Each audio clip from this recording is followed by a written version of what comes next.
Chapter 31. After a long while, Lu Qian finally stopped crying. She pointed to the stream and said to Zhang Xiaohua, "Xiaohua, look at this river. From its source, it is just a thin stream of water. As it flows along the riverbed, more water will gather, and it will grow bigger and bigger. Slowly, it will become a big river, and finally into the sea. Just like humans, this is also the process of its growth. The sea is its end. If the river stops flowing, what will it become? Ponds, drains, and rivers will lose their meaning of life if they stop flowing. They will die. It is the same for humans. They have to go through the process of birth, growth, and death. This is a complete life. We don't know about those who can live forever, but for ordinary people like us, birth, old age, illness, and death are necessary in life. They are some notes in the song of life." Zhang Xiaohua asked curiously, "Why can't we live forever?" Lu Qian said, "Because we don't know how to live forever." She then continued, "Take your grandmother, for example. She's already in her 80s and has experienced so many ups and downs. She started from babbling and grew up on her own. Then, she met your grandfather and formed a family. Then, she had your mother and endured hardships to raise your mother into an adult. Then, she saw your mother and your father get married and live together. She even saw her partner who had lived with her for her entire life pass away. Now, she's seen you grandchildren being born and growing up. Her life is already very complete, and she doesn't have too many regrets. You should be happy for your grandmother's complete life. How many people can have a life of more than 80 years? Zhang Xiaohua looked up and asked, "Then what should I do?" Lu Qian patted Xiaohua's head and said, "What you need to do now is to tidy up your mood and accompany your grandmother well. Let your grandmother see her beloved grandchildren from time to time in her last days. Don't leave any unhappiness and leave in peace." The gloom in Zhang Xiaohua's heart had just dissipated at this time, and a trace of a smile appeared on her happy little face as she said, "Older sister Lu, you really know a lot. I also understand what you're saying. If I told Mother these words, she would definitely hit me and say that I don't think in the right direction." Lu Qian said, "Everyone has their own way of expressing their thoughts. Your mother used her own way to tell you. Don't think too much about it. I just used a different way to tell you. If you can understand my method, you can tell me anything in the future." Zhang Xiaohua said mischievously, "That's for sure. In the future, I'll have to talk to elder sister." Lu Qian said, "Mischievous little brat, you better hurry up and fetch water. The sun is already high up in the sky. In a while, your mother will scold you again." Zhang Xiaohua stuck out her tongue and said, "Then let's go quickly. However, if I come out with elder sister, Nyang Qin definitely won't blame me for coming back late." Although that was what she said, Zhang Xiaohua still hurriedly went to fetch water because her grandmother seemed to like to drink this mountain spring water.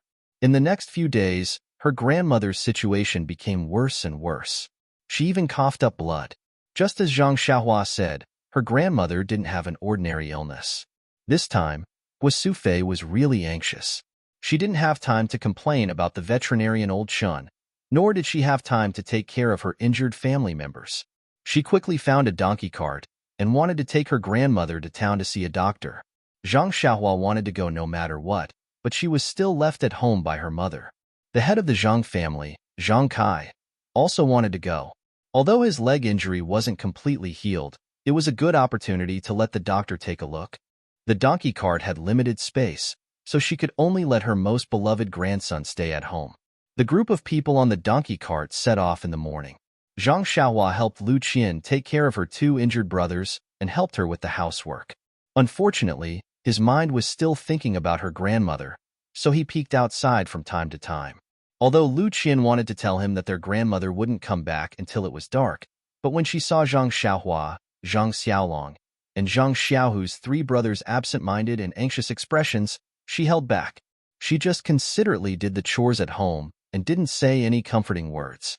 Time passed little by little, and the sky gradually darkened. Finally, Zhang Xiaohua saw the donkey cart that was late. Zhang Xiaohua immediately jumped down from the chair. He didn't call out to his two brothers and rushed out of the house. In a hurry, he tripped over a small stool by the door and almost fell. He didn't care about the small stool that was kicked aside and ran out of the door.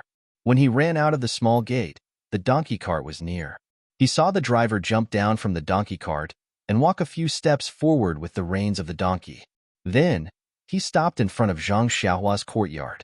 He pulled the reins and stopped the cart in front of the Zhang family's courtyard. There were 3 people in thick clothes sitting at the back of the cart. Their faces couldn't be seen clearly in the twilight. Before the donkey cart came to a stop, Zhang Xiaohua heard one of the people coughing heavily. He walked to the front of the donkey cart with heartache and called out obediently, "Grandma." Unfortunately, his grandmother was coughing with difficulty and couldn't respond to her grandson's greeting. Guosufei got down from the cart first and called Zhang Xiaohu, who had rushed over, to help Zhang Kai down first. Then, with Lu Qian and Zhang Xiaohua, he carefully helped his grandmother, who had just finished coughing, down. Zhang Kai paid the driver, and the donkey cart drove off, leaving the Zhang clan's group standing in the twilight. Lu Qian and Zhang Xiaohua helped their grandmother. She coughed all the way to her small house. Hearing her cough, Zhang Xiaohua's heart was broken. But halfway there, her grandmother said with difficulty, "Let's go to the central room first. I'll stay with you for a while." The 2 followed her words and helped her into the central room. Guosufei followed in absent-mindedly. Then, Zhang Xiaohu helped Zhang Kai, who was still limping and had a gloomy expression. The last one to enter the room was Zhang Xiaolong, whose arm was still hanging in front of his chest. The central room wasn't big. When everyone came in and sat there silently, the air in the room seemed to have frozen. At this time, her grandmother began to cough again. Lu Qian hurried over and poured a cup of warm water for her grandmother to drink. Only then did her cough gradually stop.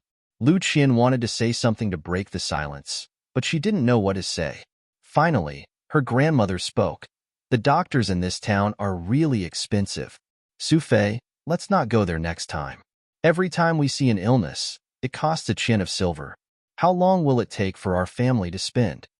Guosufei forced a smile and said, "Mother, listen to what you're saying. If you're sick, you have to go see a doctor. Even if our family is poor, we can't delay this illness." Her grandmother said again, "I know my illness very well. It's not something a doctor can cure. I already said that I won't go, but you still want to waste this money." Guosufei's eyes were a little red at this time and said, "Mother, you don't have to worry about us. Doesn't Zhang Kai also need to see a doctor? You're just going in the same direction." Her grandmother sighed and didn't say anything else. After drinking a little more water, her cough seemed to be lighter. Only then did she let Xiaohua help her back to the room to rest. Zhang Xiaohua helped her grandmother to the Kong bed and covered her with a quilt. Her grandmother seemed to be tired and quickly fell asleep. Zhang Xiaohua then tiptoed out of the small room. When she returned to the central room, her mother was sobbing in a low voice and constantly wiping her tears. Her father's face was gloomy as he smoked a pipe. Her eldest brother, second brother, and Lu Qian also didn't look very good. Zhang Xiaohua knew that her grandmother's situation wasn't good. It wasn't beyond her expectations, so she didn't have the heart to ask about the specific situation. She just silently found a small stool and sat in the shadow of the wall. After a long time, Guosufei recovered a little and stopped sobbing. It seemed that she only saw Xiaohua come back at this time. She softly asked, "Xiaohua, is your grandmother asleep?" Zhang Xiaohua nodded and said, "Yes, mother. Grandmother is probably tired. She fell asleep not long after lying on the Kong bed." Guosufei turned her head and asked Zhang Kai, "Child's father, what do you think we should do? Should we go to a bigger city to find a better doctor?" Zhang Kai took a deep breath and exhaled. He narrowed his eyes and said, "Ai, you didn't hear the doctor say that mother's illness isn't a normal cough. It's because she's old and her body can't support it anymore. There's no way to cure it. Moreover, mother's body is like this. Can she go to a bigger city? The closest city to us is Pingyang City. I heard that it would take a day and a night for a horse to run nonstop. I'm afraid that mother won't be able to take it." Guosufei was a little sad again. Her voice was a little sobbing. "Then are we just going to watch mother's body collapse bit by bit like this? Mother's cough is so bad every day?" Zhang Kai smiled bitterly and said, "There's nothing we can do about it. Didn't the doctor also say that he rarely sees people as old as mother? Moreover, mother's body is considered good for 80 years old. I think we should listen to the doctor and let mother recuperate well. She should rest well, eat well, and live a good life. Guasufei also didn't have any other choice. She knew that her mother had reached the end of her life, but she still had hope in her heart. She tried to find a doctor for a long illness, trying to grasp onto something. However, in the face of this cruel reality, how valuable was a little bit of hope? Guasufei stared weakly at the flickering flame on the oil lamp. She seemed to be deep in thought. Suddenly, she asked Zhang Kai, "That's right, child's father. What did the doctor say that mother ate? Why don't I know about it?" Hearing this, Zhang Kai also raised his head and looked at Guasufei in confusion. Everyone asked in unison, "What did she eat?" Zhang Kai knocked on the pipe and said, "At that time in the medical hall, the doctor had just diagnosed that your grandmother was already at the end of her life. There was nothing to diagnose. Moreover, this cough was only a kind of illness on the surface. Her body was already in a mess. However, later on, your mother begged him bitterly. After a careful diagnosis, he found that although your grandmother's body was already at its worst, there was a kind of essence energy in her body. However, this essence energy was too little to sustain your grandmother's life. The doctor said that your grandmother must have eaten something good like ginseng recently." Everyone was stunned. Ginseng? How could the family have the money to buy that? 0. Chapter 32. Zhang Kai said, "It's definitely not ginseng. I've only seen it in a clinic when I was young. Since I came to the Guozhuang house, I haven't seen it again." Everyone was even more confused. What could it be? Usually, everyone ate from the same pot, and they ate the same farmhouse food. There was nothing special about it. Everyone was puzzled. Seeing that it was late, Zhang Kai and Guasufei had been busy the whole day. They were both physically and mentally exhausted. Everyone left. Zhang Xiaohua tiptoed back to his grandmother's hut. His grandmother was already asleep. Although she coughed softly from time to time, she was still very tired. She was still in a deep sleep and did not notice Xiaohua's movement. Zhang Xiaohua burrowed into her blanket and listened to her grandmother's suppressed coughs and intermittent breathing. Her heart ached, and she couldn't help but think of her grandmother's kindness to her. Bits and pieces of her memories flashed in her mind. Usually, when she was free, she didn't feel that she had deep feelings for her grandmother. But now, she found that her grandmother's memories were deeply engraved in her mind. There were so many, so fine, and she couldn't forget a single bit. Zhang Xiaohua's heart sank.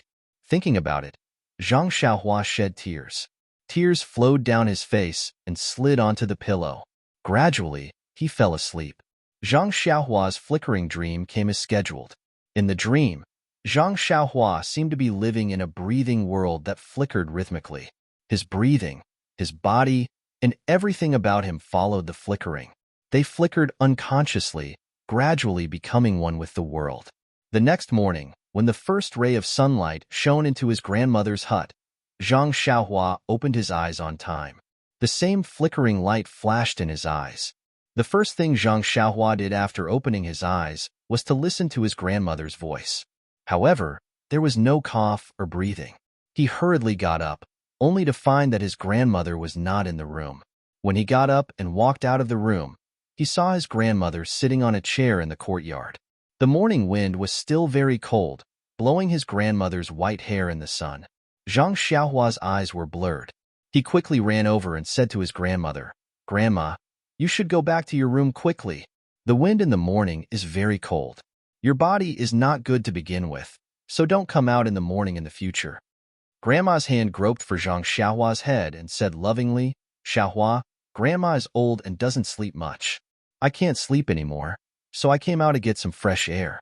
I'll go back now, okay?" Zhang Xiaohua didn't say anything. She just silently helped her grandmother back to the warm house. Coming out of the hut, Zhang Xiaohua was still looking at the morning sun in the sky. Suddenly, he remembered what happened a few days ago, so he also did the action of biting the sun. Sure enough, this time he still felt a warm current enter his throat. Zhang Xiaohua was stunned. Could it be that it wasn't his illusion? His eyes rolled a few times. Could this be Tiango eating the sun? Could it be that he had become a Tiango? After pondering for a while, he still couldn't think of a reason. He shook his head and no longer thought about it. He just prepared to take a bite every morning and see what the situation was. After eating a simple breakfast, Zhang Xiaohua went to the slope to get spring water as usual. Zhang Xiaohua was just about to go out when Lu Qian, who was cleaning up the dishes, called out, "I know what Grandma eats." Everyone was stunned. Zhang Kai asked in puzzlement, "What do you mean by what Grandma eats?" Lu Qian smiled and said, "It was yesterday. Didn't the doctor say that Grandma ate ginseng?" Only then did Zhang Kai come to a realization. Zhang Xiaolong said anxiously, "Hurry up and tell me, what did Grandma eat?" Zhang Xiaohua also stopped in her tracks. Lu Qian said mysteriously, "It should be said that Grandma drank something." "Drink?" Zhang Xiaolong heard the word drink and looked at Zhang Xiaohua. He seemed to understand something. Zhang Xiaohu hadn't finished eating yet. He stared blankly at the bowl of porridge in his hand and said in a daze, "Just this? Is it ginseng? That's not possible." Lu Qian saw that everyone was puzzled, so she explained, "Look, everyone, didn't we think for a long time last night, but we couldn't think of anything special? However, the doctor said that she only ate it recently. In the past, she only drank a little of the well water on the slope occasionally. After I came, I started to eat a lot of the well water. Especially Grandma, she only started to drink tea made from the well water recently. The well water that we used to eat also started to be used recently. In terms of time, only this well water fits this condition." Guasufei patted her head and said, "That's true. Yesterday, I only thought about eating and didn't think about drinking. Lu Qian is really right." Zhang Kai said, "I believe that ginseng can nourish Mother's body. This water, no matter how good it is it still water? Can it be eaten as a tonic?" He asked Lu Qian doubtfully. Lu Qian didn't know how to answer and said, "Uncle, I don't know about this. Why don't we get a pot of water and send it to the town's medical hall and let them take a look?" Guasufei said, "Okay. Why don't we let Xiaohu bring a pot and run to town to let the doctor take a look?" Zhang Xiaohu said excitedly, "Okay, I'll immediately eat and prepare. My injury is almost healed, so it won't be a problem for me to make a trip." Zhang Xiaohua also said, "I'll go get some water right away. I also want to go to town with second brother." After saying that, she prepared to run up the slope. At this moment, Zhang Kai spoke up. He said, "No, you mustn't go." Everyone was stunned again. Guasufei said, "Husband, what do you mean? Why don't you let Xiao Hu and the others go?" Zhang Kai saw that everyone was very strange and said with a wry smile, "Have you forgotten about Mr. Wu from the neighboring village?" Suddenly, Lu Qian and Zhang Xiaohua understood, but the others were still confused. Zhang Xiaohu said curiously, "Father, of course we know about Mr. Wu. He was killed by the bandits because he dug out a treasure." Zhang Kai said, "Then is our well water a treasure?"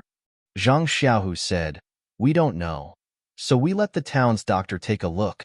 Zhang Kai immediately said, "What if it is?" Zhang Xiaohu was speechless and didn't know how to continue. Lu Qian saw that everyone was still confused, so she explained, "Uncle means that if the well water is a treasure and the town's doctor finds out, then it will be a big deal. The well is full of ginseng, which is much more precious than Mr. Wu's box of jewelry. If the bandits find out, then won't they kill and steal the water? Moreover, the well water is not in our courtyard, but far away on the slope. We can't just say that it's ours. If people find out and come to get water, should we let them take it or not? If it's all taken, then what will Grandma drink? What we're most afraid of is that it will be taken over by people with power and no one can get it." Everyone finally understood. Zhang Xiaolong asked again, "If we don't let the doctor take a look, then how do we know if the well water is useful for Grandma?"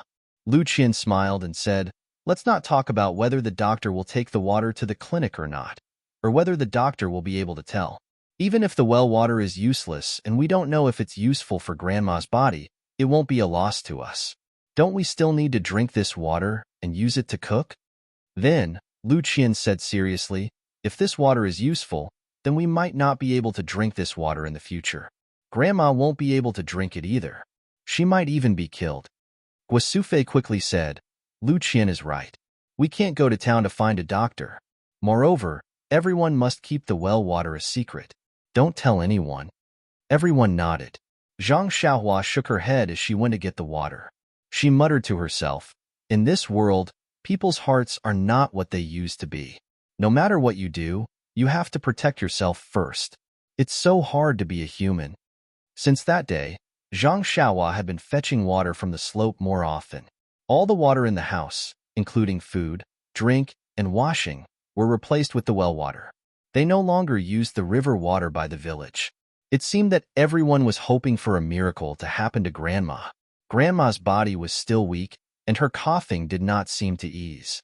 However, Zhang Kai, Zhang Xiaolong, and Zhang Xiaohu's injuries were rapidly recovering day after day, especially Zhang Xiaolong. When he went to the veterinarian Old Chen to change his medicine for the first time, Old Chen could hardly believe his eyes. He looked and touched Zhang Xiaolong again and again. Finally, in front of the facts, he had to believe that Zhang Xiaolong had really recovered more than half.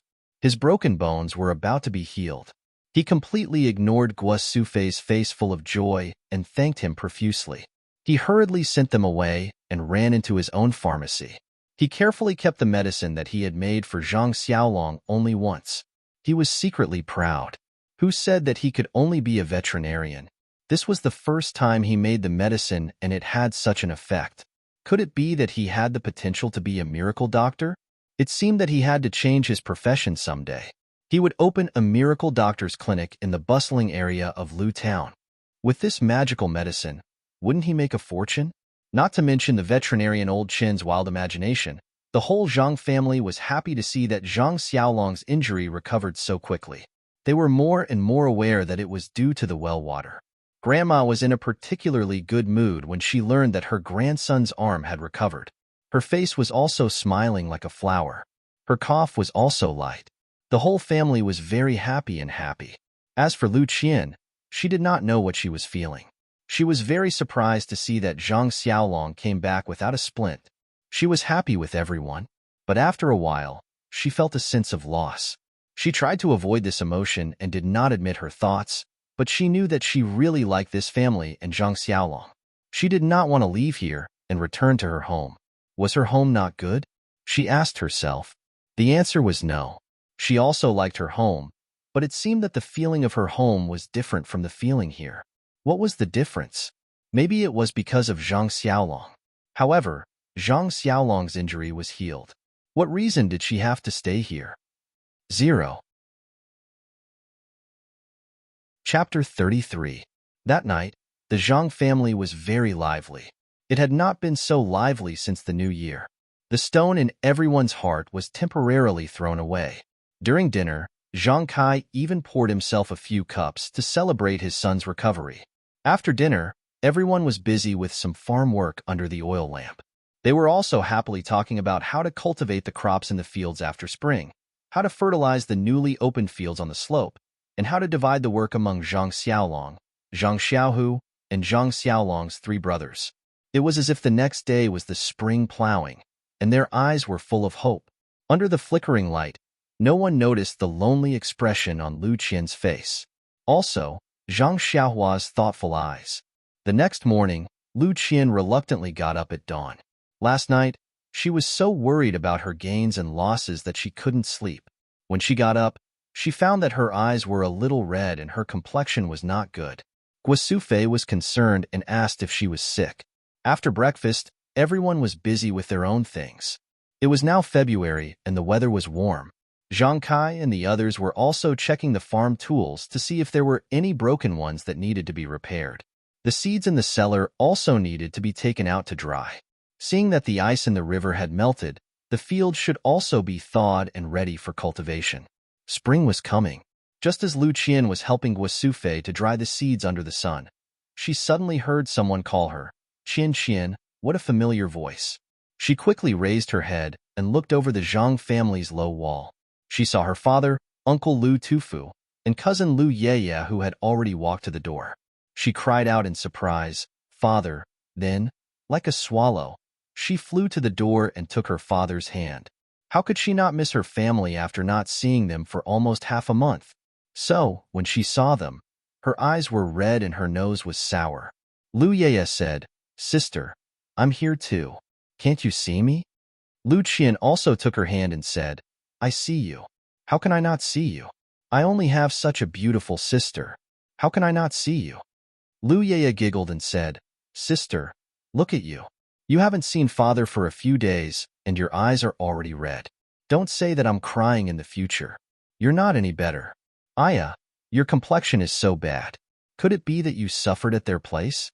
But that's not right. Your skin seems to be more delicate than before. It's also a lot whiter. You're also a little fatter than before. Why is it that after not seeing you for 10 days, your beauty has actually caught up to mine? Lu Qian rebuked, You little girl. You're just using nice words to scare me. Lu Yaya panicked and said, It's true, sister. I'm not talking nonsense. If you don't believe me, look in the mirror. Lu Qian's heart skipped a beat, but she did not continue the conversation. How could Mr. Lu and Butcher Lu notice this? He thought it was just two children playing around. At this time, Zhang Kai also came out with his family to welcome them. Mr. Lu hurriedly went forward to salute and asked Zhang Kai, Brother, I haven't seen you for a long time. Are you feeling better? Zhang Kai also returned the salute and said, Thanks to brother. I'm already better now.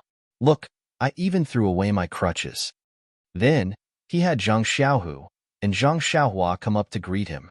The last time Mr. Lu came, he saw everyone. However, at that time, the two brothers were lying on the sickbed. Meeting them this time, looking at the two dignified young people, he couldn't help but praise in his heart these two children. Although their looks are ordinary, it's rare that they're so introverted. They've never studied before, but they actually have such a temperament. Children can be taught. He hurriedly helped the three of them up and said with a smile, It seems that the two of you have recovered from your injuries. This is worthy of celebration. However, nephew Xiaolong injured his muscles and bones. It's better for him to be more careful. He can only work after resting for 100 or so days. Don't hurt your body for the farm work in front of you. Oh, right. How come you've removed the splint in just 10 days? Zhang Xiaolong moved his arm and said, I'll pay attention to uncle's words. Look, my arm is fine now. Although I can't do heavy work, I reckon that after a few days, ordinary farm work shouldn't be a problem. Butcher Lu continued, Nephew's body isn't just strong. Our village's Wonger fell on his, but when he went up the mountain to chop firewood and had to lie in bed for half a year. You've recovered in just a few days? Let me take a look. As he said this, he went forward to grab Zhang Xiaolong's arm. Lu Qian was anxious and quickly blocked her uncle's hand. She said, Uncle, your hand is used to carrying 100 or so pounds of fat pig. Xiaolong's arm is just right. If you grab Xiaolong's hand like this, don't damage his arm. Butcher Lu awkwardly retracted his hand and said with a self-deprecating smile, Then I won't look. Lu Ye seemed to have noticed something and used her elbow to poke Lu Qian. She winked at her and smiled mischievously. Lu Qian's face heated up and her hands and feet became uncomfortable. Fortunately, at this time, Mr. Lu saw Zhang Xiaohua again. He patted his head and said, Xiaohua, I haven't seen you for a few days and you've grown quite a bit. I see that by the end of this year, you'll be able to catch up to your two brothers. Also, looking at your eyes, they're overflowing with energy. I feel that you've become a lot more sensible. These words weren't false. When Mr. Lu first saw Zhang Xiaohua, he had just been beaten up by a bully and was worried about his father and brother's injuries. Naturally, his expression was gloomy and listless. Now that his family's injuries were mostly healed, his mood was naturally good. Moreover, there was also an unknown reason, so he naturally looked different. Zhang Xiaohua was also obedient. He raised his head and said, Uncle, this is all thanks to Sister Lu. Not only did she take care of Big Brother and help our mother with the housework, she also taught me a lot of principles and taught me to recognize many words. With her influence, I naturally became more sensible. These words made Mr. Lu's heart very happy. He laughed loudly and said, Good child, brother. I envy you for having such good children. Zhang Kai said modestly, We've neglected to discipline them. They also don't know how to read and write. Brother, you must be joking. Mr. Lu disagreed. That's not true. This is innate temperament and not something that can be cultivated. Even if your family has a lot of money, it's rare to have such good children. Butcher Lu said, You two stop flattering each other. We're all familiar with each other. After walking for an entire morning, my throat is so thirsty that it's about to smoke. Let's go in and drink some water. When Zhang Kai and Mr. Lu heard this, they both laughed loudly. Zhang Kai quickly led everyone into the central room. Everyone sat down to talk.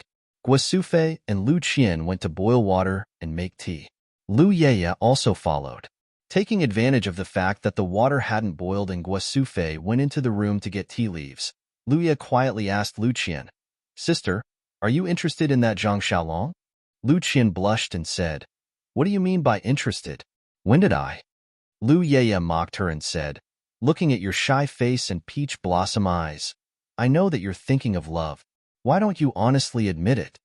Lu Qian said, "You little brat, why do you have so many flowery words?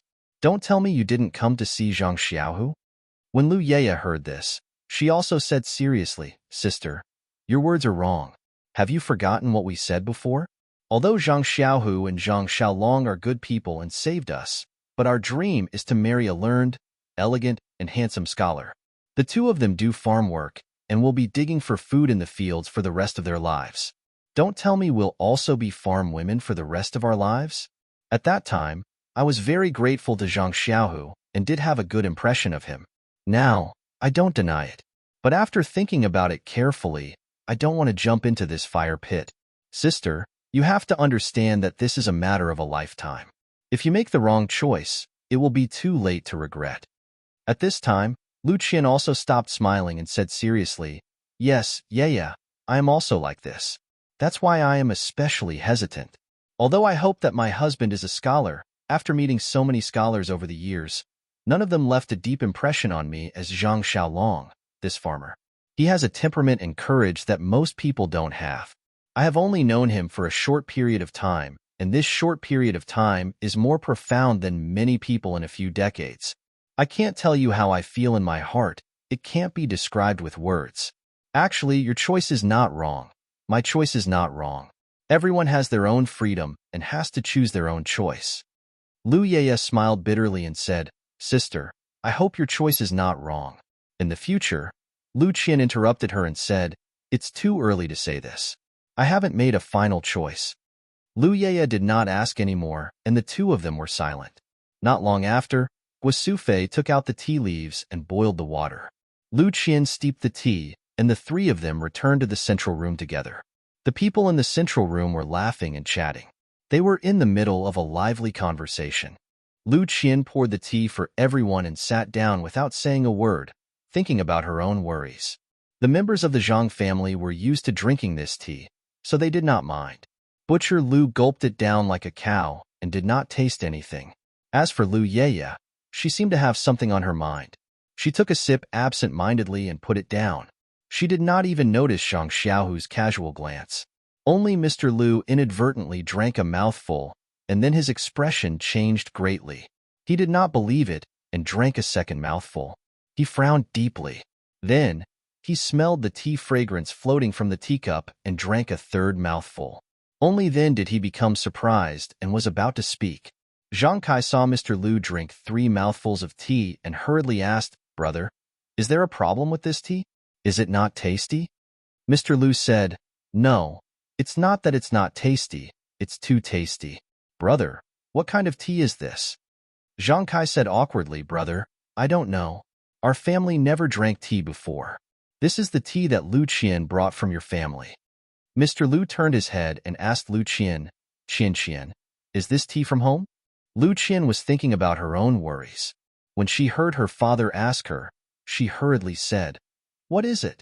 Father, what are you asking me?" 0. Chapter 34. Mr. Lu asked with concern, Qian, are you feeling unwell?" Lu Qian smiled and said, "Father, it's nothing. I'm just a bit distracted. What did you ask me just now?" Mr. Lu said, "Did you bring this tea from home?" Lu Qian understood her father's meaning and said, "Yes, father. It's the kind that you often drink. The last time I came, I brought it for myself to drink. Do you think that this tea is especially delicious?" Mr. Lu tasted another mouthful and said, "Yes, it doesn't taste like the tea I drink at home. This tea's fragrance is really enticing. Mr. Lu didn't have any hobbies in his life, but he liked to drink tea. He drank a lot of different types of tea and had prepared a lot of them at home. Otherwise, Lu Qian wouldn't like to drink tea. However, the tea he drank today was different from the ones he drank in the past. There was an indescribable fragrance in his mouth. These tea leaves were what he used on a daily basis. It must be the water used to brew the tea that was different. Mr. Lu was flabbergasted. Although the Guozhuang house was far from Baligo, it was only half a day's journey. How could the water quality be so different? Mr. Lu asked, Qian, why is the water in the Guozhuang house so much better than the water in Baligo? Lu Qian blinked her eyes at Mr. Lu and said, Yes, father. The water here is really clear and delightful. Lu Qian knew that this uncle of hers was famous for being outspoken. If he knew something, it meant that all the villagers in Baligo knew. She had already told him not to tell anyone about what happened in Lu Town. Who knew if everyone in Baligo already knew about it? The matter of the well water was something that she couldn't let him leak out.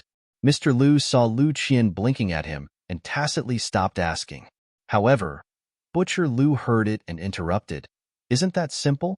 Let Zhang Xiaolong send you a bucket every day.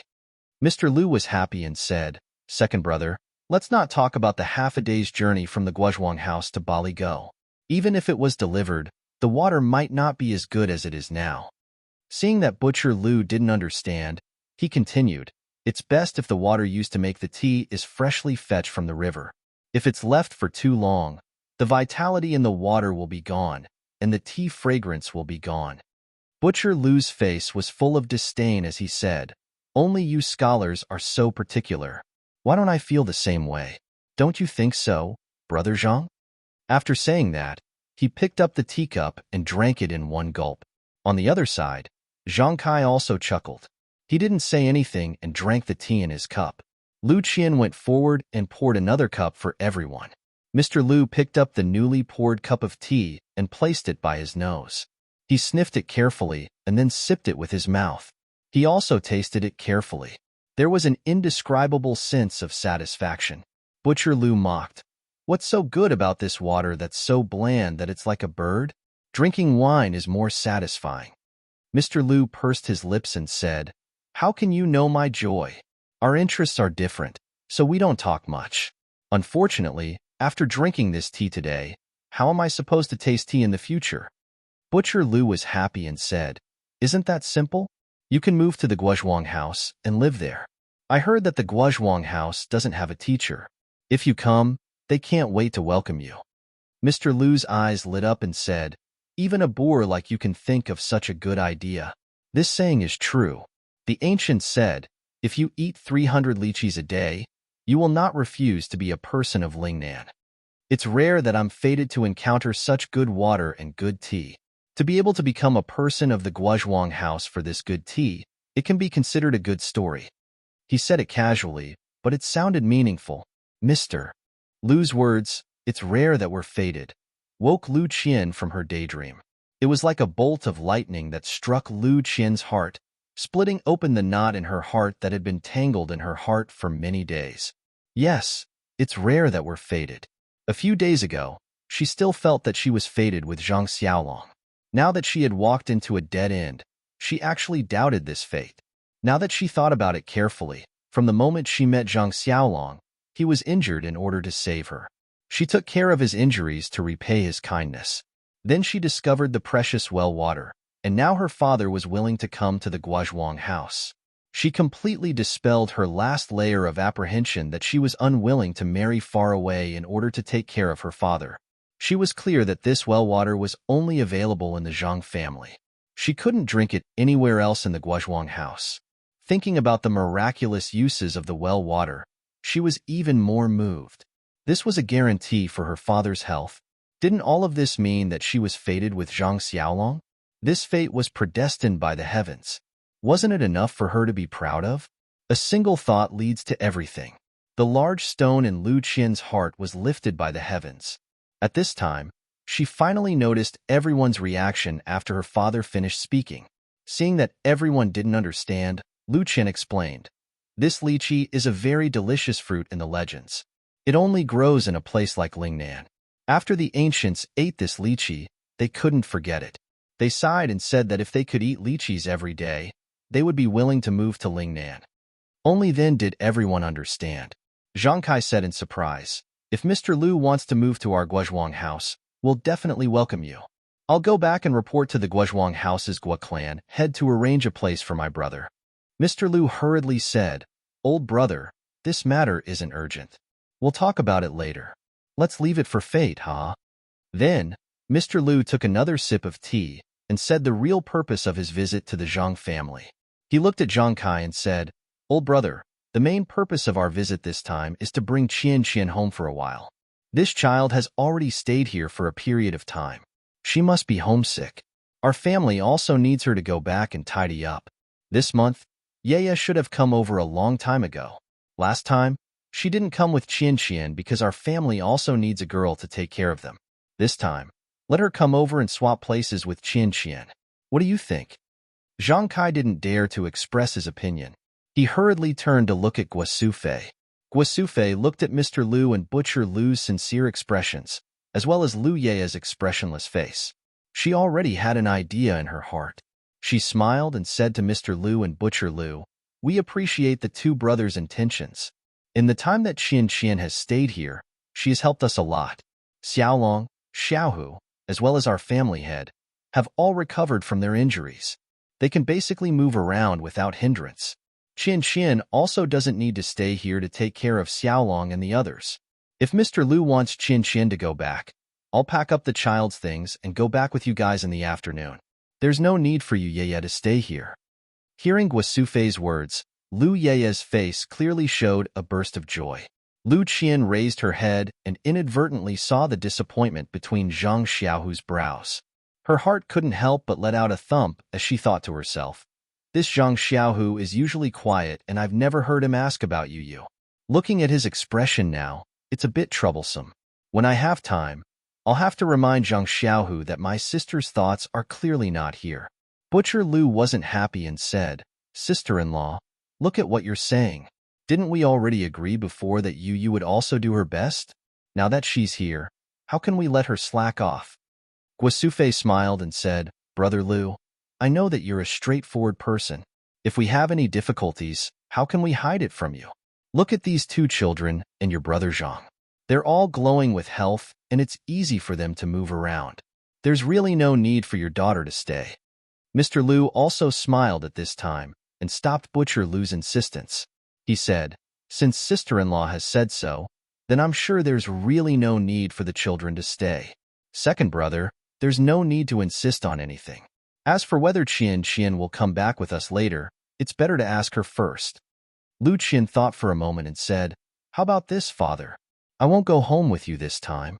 There's you to take care of the family, so there shouldn't be a big problem. I've only been out for less than a month. Although I miss home, it's not to the point where I have to go home. Moreover, Xiaolong's injuries have reached the final stage. I can't leave with a strong start but a weak finish. I'll wait until he's fully recovered." Butcher Liu couldn't help but stand up and say, "Did you just discuss this with your father?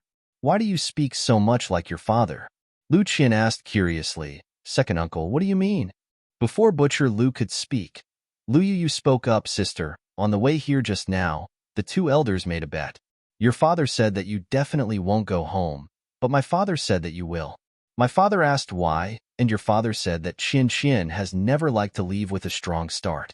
She's only been at the Guozhuang house for less than a month. Presumably, Zhang Xiaolong's injuries haven't healed yet. Under these circumstances, she definitely won't go home. See, what you said is very similar to what your father said. Of course, my father was very angry and thought that the two of you colluded together. This Lu Yu was very eloquent. She used the words your father and my father to make everyone laugh." Lu Qian said to Butcher Liu, "Second uncle, you've watched me grow up. How can you not know my temper?" Butcher Liu said helplessly, "I only remember that you were a little girl with a runny nose. Who knew that you would grow up in a few years? How can I remember your temper? I thought that since you've never left home, you would miss home, but you're still not as good as your own father." While they were talking, Guo Sufei saw that it was getting late and went out to prepare lunch. Lu Qian and Lu Yu naturally went out to help, leaving the group of men to chat in the house. The Zhang family's meal was as simple as usual. It didn't take long for it to be ready. Zhang Xiaohua also came back with wine from outside the village. Butcher Lu was naturally beaming with joy.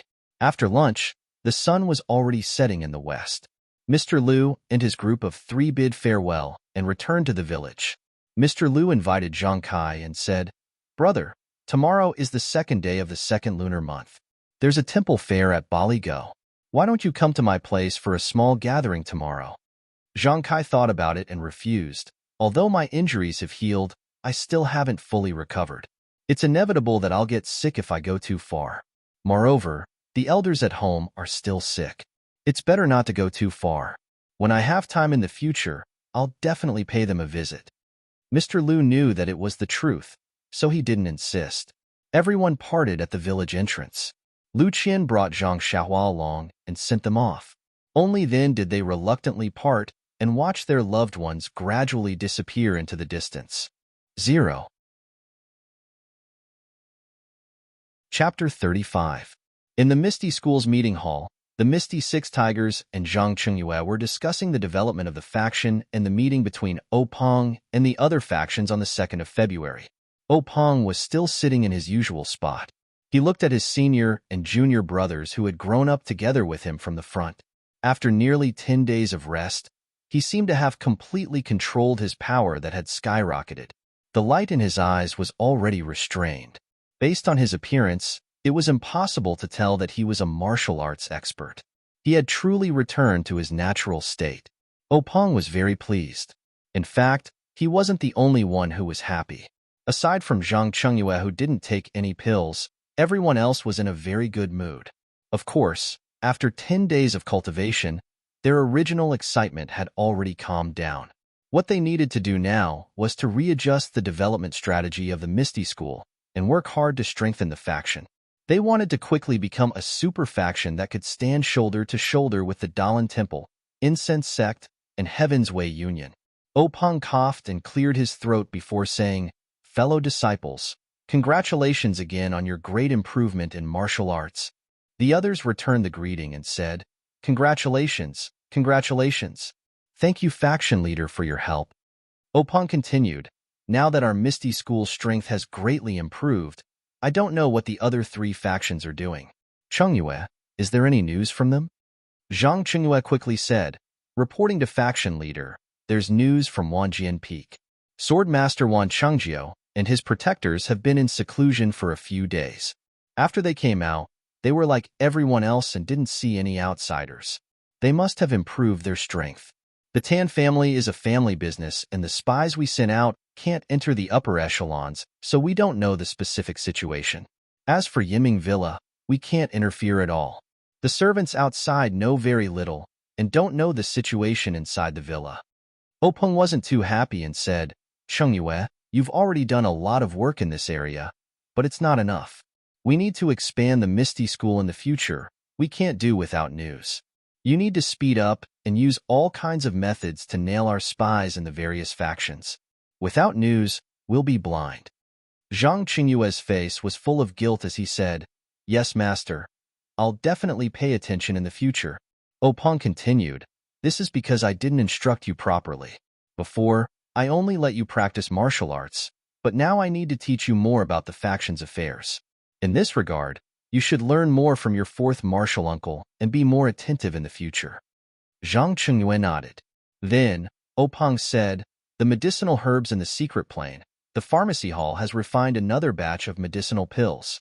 Now there are nearly 50 pills in total. Martial brothers, tomorrow afternoon, prepare to go into seclusion and practice. Pay attention to keep this a secret. Also, Chengyu, you should inform your junior brothers as well." Everyone nodded. Peng thought for a moment and said, "Chengyu, pick a few of the 2nd and 3rd generation disciples with good aptitudes and come to the discussion hall tomorrow. The core disciples still need to be expanded." At this moment, Shangguan Laosi interjected, "Senior brother sect leader, now that our ethereal sect's strength has increased greatly, we should consider how to expand the scope of our strength." Peng nodded and said, "Yes, This is also one of the topics for today's gathering. Boss Hu suggested, fourth brother, expansion isn't something that can be achieved in one bite. Do you have any ideas? Shangguan fourth brother said, these past few days, I've been thinking about this problem. Now I have a little idea. Openg smiled and said, then hurry up and say it. Who doesn't know that you're our Misty School's treasure of wisdom? Shangguan fourth brother said, actually, this idea isn't that difficult. I think the first step is to follow Senior's idea and raise the strength of our core disciples.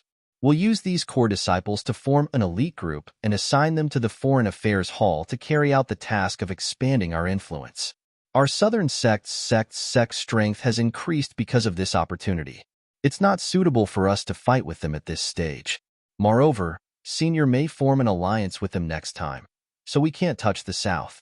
The Luo Shui gang in the east and the Golden Crow sect in the west used to be weaker than us. They're good targets for us to make a move on. However, if we attack them at the same time, it will divide our strength. Senior needs to weigh the pros and cons. Openg thought for a moment and said, for now, let's set it as the Luo Shui gang. The Golden Crow sect is in the west, and their influence intersects with the 10,000 Swords sect. I'm afraid they're in cahoots with the 10,000 Swords sect. Who knows, the 10,000 Swords sect might also be watching them. The Luo Shui gang has always been based on the Luo River. This is what we lack. Now that they're still young, we'll take them down first. Advancing on land and water will bring endless benefits to our Misty School. Boss Hu said, third brother, water is our weakness. Why don't we attack the Xian Rong sect in the east? After all, the Xian Rong sect's foundation isn't very deep. On land, we're also confident. Openg smiled and said to Boss Hu, eldest brother, you and I have been deceived by the Xian Rong sect's low profile. I just received news that the leader of the Xian Rong sect is an abandoned disciple of the Dalan Temple's law-enforcing elder. This Xian Rong sect is obviously a pawn that the Dalan Temple has planted in our Pingyang City and Yu City. We can't act blindly. Besides, although the Luo Shui gang originated from the Luo Shui gang, as long as we make a move first and plan well, our chances of success are still very high. Openg took a sip of tea and continued, moreover, our Misty School has always been on land. Pingyang City's location is also sandwiched between the Luo Shui gang, the Golden Crow sect, and the Xian Rong sect. There's limited space for development. If we take over the Luo Shui gang's influence and make use of the Luo River, it'll be very beneficial for the gang's development. Everyone was silent and deep in thought.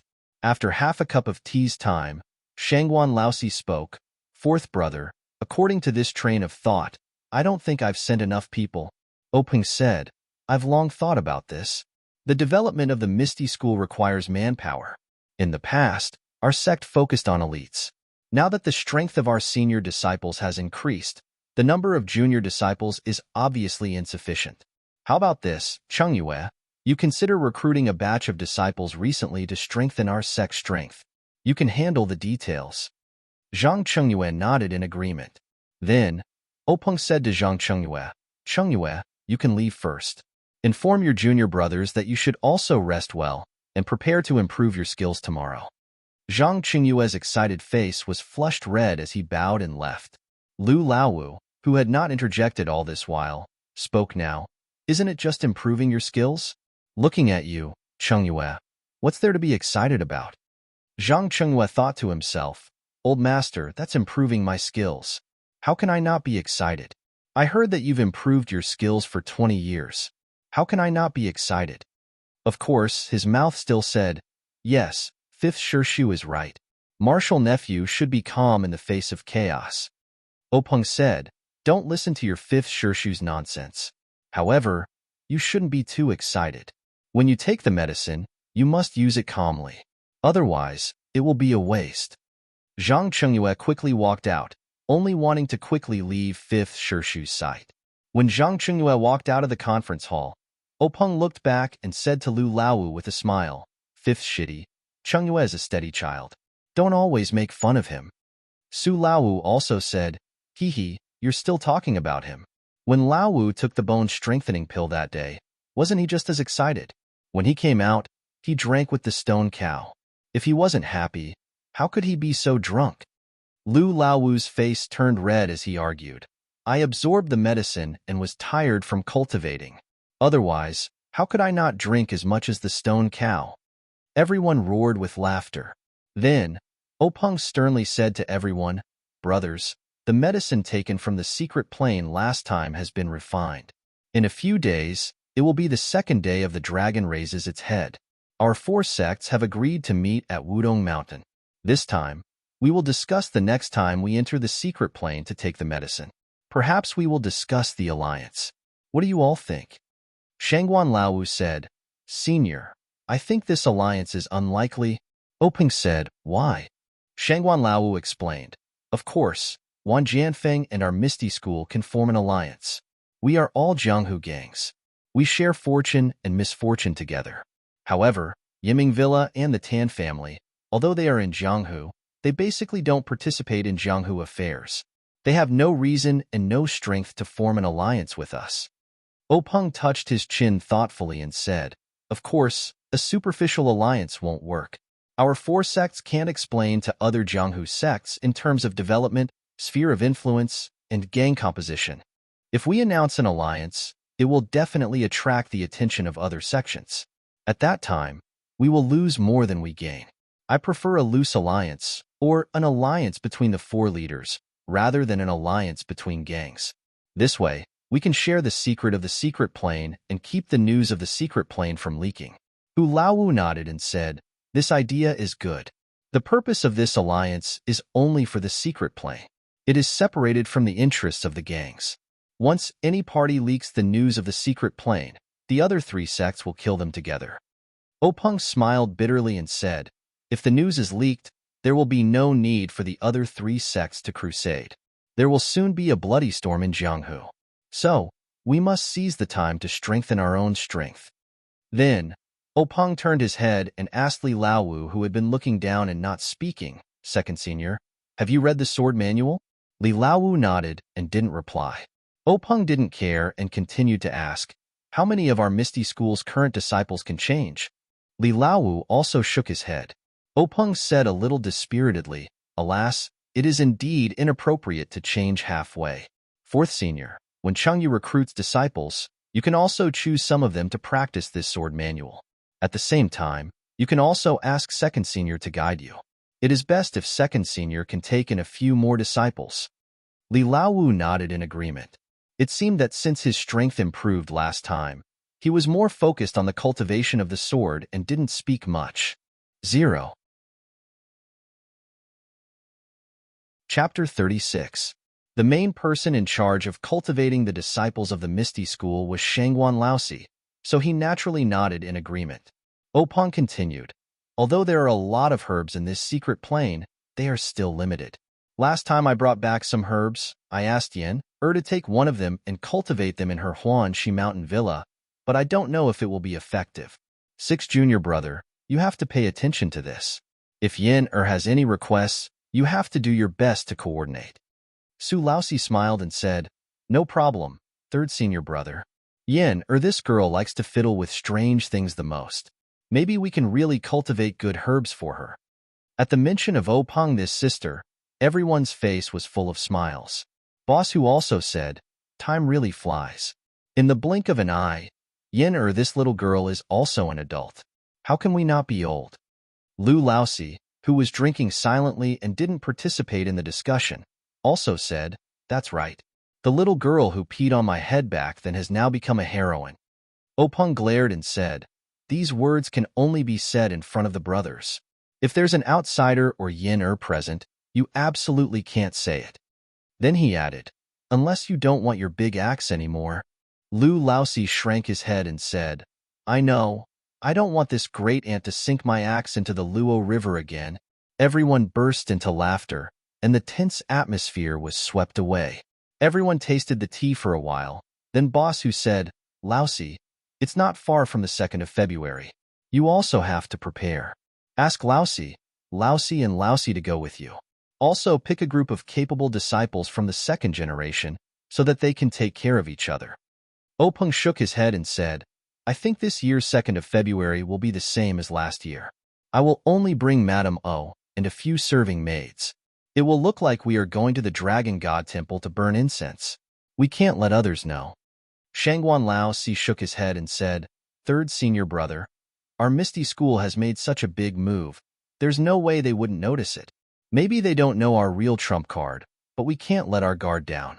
It's better to bring more people, just in case. Openg pondered for a moment and said, Fourth martial brother, you're still looking at the situation with the same eyes as before. Right now, our martial arts are well known in Jianghu and can be ranked at the top. I believe that if I insist on escaping, there aren't many people in Jianghu who can stop me, and those few people can be counted with one's fingers. How could they lower themselves to ambush me? Shangguan Laozi gave Boss Hu a look. Boss Hu thought for a moment and said, Laosan, what Laozi said makes sense. It's better to be safe than sorry. Jianghu is full of conspiracies and intrigues. Protecting yourself is the way to go. You're the face of our Misty school, so you can't afford to have any mishaps. How about this? Since you don't want to attract attention, then you don't need to bring too many people. Why don't you bring Laozi and the girls with you? Before he finished, Openg didn't say anything. Instead, Lu Laowu applauded and said, Big brother, that's a good idea. That Laozi used to be a cart driver. After not driving for a few years, he's probably itching for a fight. Moreover, his body is now like an iron shield. He can block the hidden weapons for sister-in-law. Openg had no choice but to agree and said, All right, then it's settled. I won't bring the second-generation disciples. They still need to improve their skills. Don't delay their development. As for those who don't improve their skills this time, it's useless for me to bring them along. Everyone saw that Openg had given in and didn't insist on it anymore. After arranging the sect's affairs, everyone dispersed. The candles in the meeting hall were extinguished. The dark hall was like an old man in his twilight years. He closed his eyes and fell into a deep sleep. Yu City was the main city of Yu Country. It was a few days' journey from Pingyang City. Openg set off early the next day. Since he was going to the Longshan Temple to offer incense, he had to be dressed to do so. He couldn't use his light body technique to travel alone. Just as Lu Laowu said, that Laozi was an experienced cart driver. When he heard that he was going to drive the sect master's cart to Yu City, he got on the horse early and checked the condition of the cart carefully. Now, he was driving the cart smoothly and proudly on the road. He was enjoying it very much. Openg and Madame O sat in the cart. Although this cart was specially made by the sect, it was rare to see it so stable. Openg looked at the cup full of wine on the small table in the room. He couldn't help but smile and say to Madame O, This Laozi's skills in driving the cart are not to be trifled with. We can't go without him when we go out in the future. Madame O also smiled sweetly and said, That's a waste of his talent. Openg said, What is lacking the most in the martial arts world today? Talent. This is talent. He has the ability to fight against 10,000 people and can drive so steadily. He's a compound talent. My Misty school has hidden dragons and crouching tigers. Madame O rebuked, You, the sect master, are serious in the sect. Why do you have a bad smile on your face now? Speaking of compound talents, you're the best in the sect. Not only are you the best in the world at ethereal steps, but you're also the best in making your wife happy. Openg laughed and said to the outside, Laozi, good job. You're the best at driving a cart in the sect. I can't compare to you. You're not good at making your wife happy. I'm the best in the sect. When the stone cow heard this, he laughed out loud and drove the cart even harder. Madame O blushed in the cart and hit Openg, causing the maids in the cart to laugh softly. At this time, the Laozi's wild singing came from outside the cart. It must be because the Laozi had traveled to a remote place and the Laozi sang. Everyone listened carefully. The Laozi sang, Sister, you sit at the bow of the boat. I walk on the shore. Love and love, the rope swings. It was a song that the Laozi had learned from somewhere. Everyone couldn't help but laugh. After traveling for a few days, they were about to reach Yu City. The journey was peaceful and they didn't encounter any trouble. The road outside Yu City was very wide and there were many trees planted along the road. The weather was warm now and there were some greenery on the treetops. There were also many passers-by and the cart could no longer gallop as freely as before. However, under the Laozi's skillful driving, the speed didn't slow down. Madame O looked at the scenery outside the window and praised. This Yu City is indeed the main city of our Yu nation. It's much more prosperous than Pingyang City. Even the outskirts are so lively. I wonder if the Dragon God Temple is full of people now. When the cart arrived at the Dragon God Temple, they realized that the inside and outside of the temple were full of people. There was no place for the cart to stop. Fortunately, Openg and the rest had martial arts and weren't afraid of the crowd. They moved slowly with the crowd and soon arrived in front of the temple. Everything was the same as in the past. Openg and his wife offered incense to the dragon god, made a wish, kowtowed, and gave alms. Then, they followed the crowd out of the dragon god temple. The Laozi stood on the cart and looked around.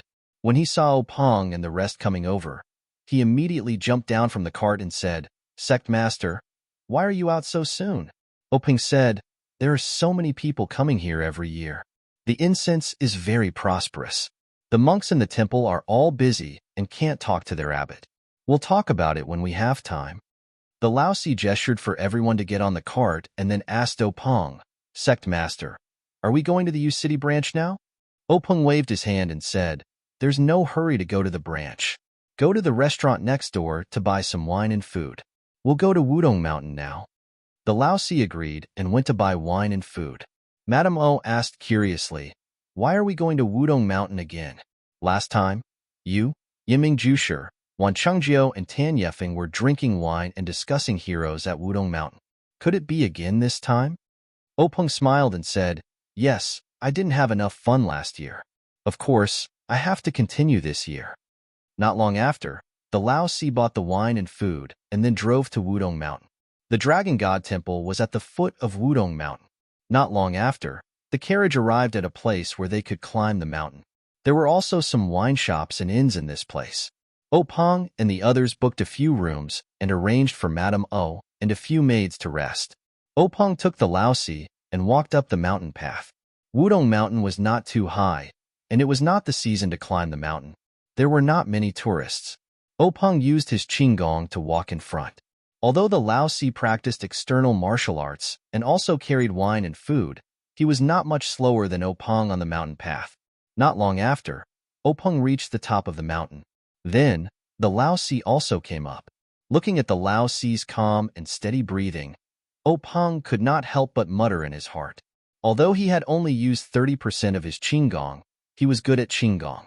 This 30% of his qinggong was already very impressive in the martial arts world, but the Laozi was not much slower than him. It could be seen that the effect of this bone-strengthening pill was extraordinary. At this time, it was almost noon. The top of Wudong Mountain was bathed in sunlight and was very warm. Openg looked under the tree at the top of the mountain. No one had come yet. Openg called the Laozi to walk under the tree. He sat on the stone and let the Laozi place the wine and food he bought one by one in the open space under the tree.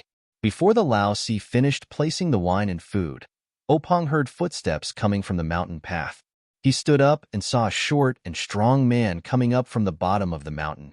It was the Wanjin Peak's swordmaster, Wan Chengjiu. Openg stepped forward and bowed. "Brother Wan, how have you been?" Wan Chengjiu leaped to the top of the mountain and returned the greeting. "Sect leader O came really early. We agreed to meet at noon. I thought I was early, but I didn't expect someone to come even earlier." Openg said, "I came a little earlier to arrange the wine and get drunk." Wan Chengjiu said, "Sect leader O is meticulous. I admire you." So the two walked under the tree and chatted. After a while, the sun in the sky was about to hang above their heads. It was almost noon, but the other two still hadn't appeared. Openg and Wan Chengjiu couldn't help but think, could it be that something happened? Just as they were thinking, they heard a voice from the bottom of the mountain. Brother Tan was half a step late. This little brother has won this round. It was Yiming Jushi's hearty laughter. Openg and Wan Chengjiu smiled at each other and turned to look at the intersection. They saw Yiming Jushi's thin figure appear on the path to the top of the mountain. A middle-aged man with a medium build and dressed like a rich man also climbed up the mountain. It was the Tan family's patriarch, Tan Yefeng. 0. Chapter 37. When the four met, they greeted each other. Wan Chengjiu asked, "Why do you say that, Brother Yiming?" Yiming Jushi smiled and said, Brother Tan and I met at the bottom of the mountain. When we saw that it was almost time, we made a bet to see who would reach the top first. It seems that I'm the early bird that reached first. Openg smiled and said, Brother Tan's strength isn't in light body technique. You can compete with him in martial arts later. Yiming Jushi waved his hand and said, I know that. I can't beat him, but today we're only talking about wine and not swords. Chifo, you're disappointed. Tan Yefeng also spoke. Brother Yiming has the upper hand in this bet. I'll drink 3 big bowls in a while. Openg and Wan Chengju laughed and said, Brother Tan is a straightforward person. Come, Brother Yiming, Brother Tan. This way, please. Everyone came to the bottom of the tree and saw the stone ox standing there like an iron tower. They asked curiously, Who is this brother? Openg introduced, This is the stone ox, a disciple of the Misty school. Stone ox, come and greet Yiming Jushi and the Tan family's patriarch. The stone ox came over and greeted them. Everyone praised and said that the Misty school was really full of hidden talents. Openg also humbly denied it. Then, Openg let the stone ox guard the entrance to the mountain to prevent people from going up the mountain. Everyone sat down. Tan Yefeng first picked up a jar of wine from the ground and poured it into a porcelain bowl. He said to Yiming Jushi, Watch carefully, I'll drink first. Then, he put the bowl to his mouth and drank it all in one gulp. Then, he drank another bowl. When he drank the third bowl, Openg said, Brother Tan, we'll drink with you too. After saying that, he also poured a bowl. Yiming Jushi and Wan Chengju also agreed and poured a bowl each. Everyone clinked their bowls and drank it all in one gulp. Then, they put the porcelain bowls on the ground. Tan Yefeng was the first to speak. Brother-o, you're really thoughtful. I came in a hurry, and seeing that it's getting late, I've already forgotten about the food and wine. I'm sure Brother Yiming has the same thoughts as me, right? Yiming Jushi said awkwardly, That's right. I didn't expect there to be so many people in Dragon God Temple. It took me a bit of time to arrange for my family members, and in the end, I ended up delaying my own matters. Wan Juqing laughed heartily and said, I didn't waste any time, but I also forgot about these minor details. But Chifo is here to help us. It's fine as long as we have wine to drink. There's no need to say so much. Openg also said, Brother Wan is right. It's fine as long as someone is prepared. Why should we care about who it is? Come, let's drink again. Everyone laughed heartily and drank another bowl. Tan Yefeng was the first to speak. Everyone, although there aren't many tourists on Wudong Mountain right now, it's not like there aren't any. Letting the stone cows guard this intersection is only a temporary solution. I think we should return to the main topic and discuss things earlier. Once we've settled the important matters, how about we drink and chat merrily? Yiming Jushi also said, I have the same intention. Openg said, Then how about we first confirm the next time we enter the secret area? Wan Chengju also nodded in agreement. Tan Yefeng said, But according to the booklet, we can only enter on the 15th of the first lunar month every year. Yiming Jushi said, Brother Tan, don't worry. According to my speculation, the booklet said that we can only enter on the 15th of the first lunar month for 2 reasons. First, it's because of the formation formed by the jujube trees outside this secret area. A passage will only appear on the 15th of the first lunar month every year, allowing people to enter. Second, only the sunlight on the 15th of the first lunar month can accurately indicate the location of the entrance. Before I entered last time, I've already made marks on the 2 jujube trees near the entrance, so it shouldn't be difficult to find the location of this entrance. I've never heard of a formation in the martial arts world that can change with time. Moreover, there are so many days in a year, so the formation can only pass through on a specific day. This is too unbelievable. Brother Wan, Brother-o, your faction has been passed down for a long time, and you've encountered many things in the martial arts world. Have you encountered such a thing?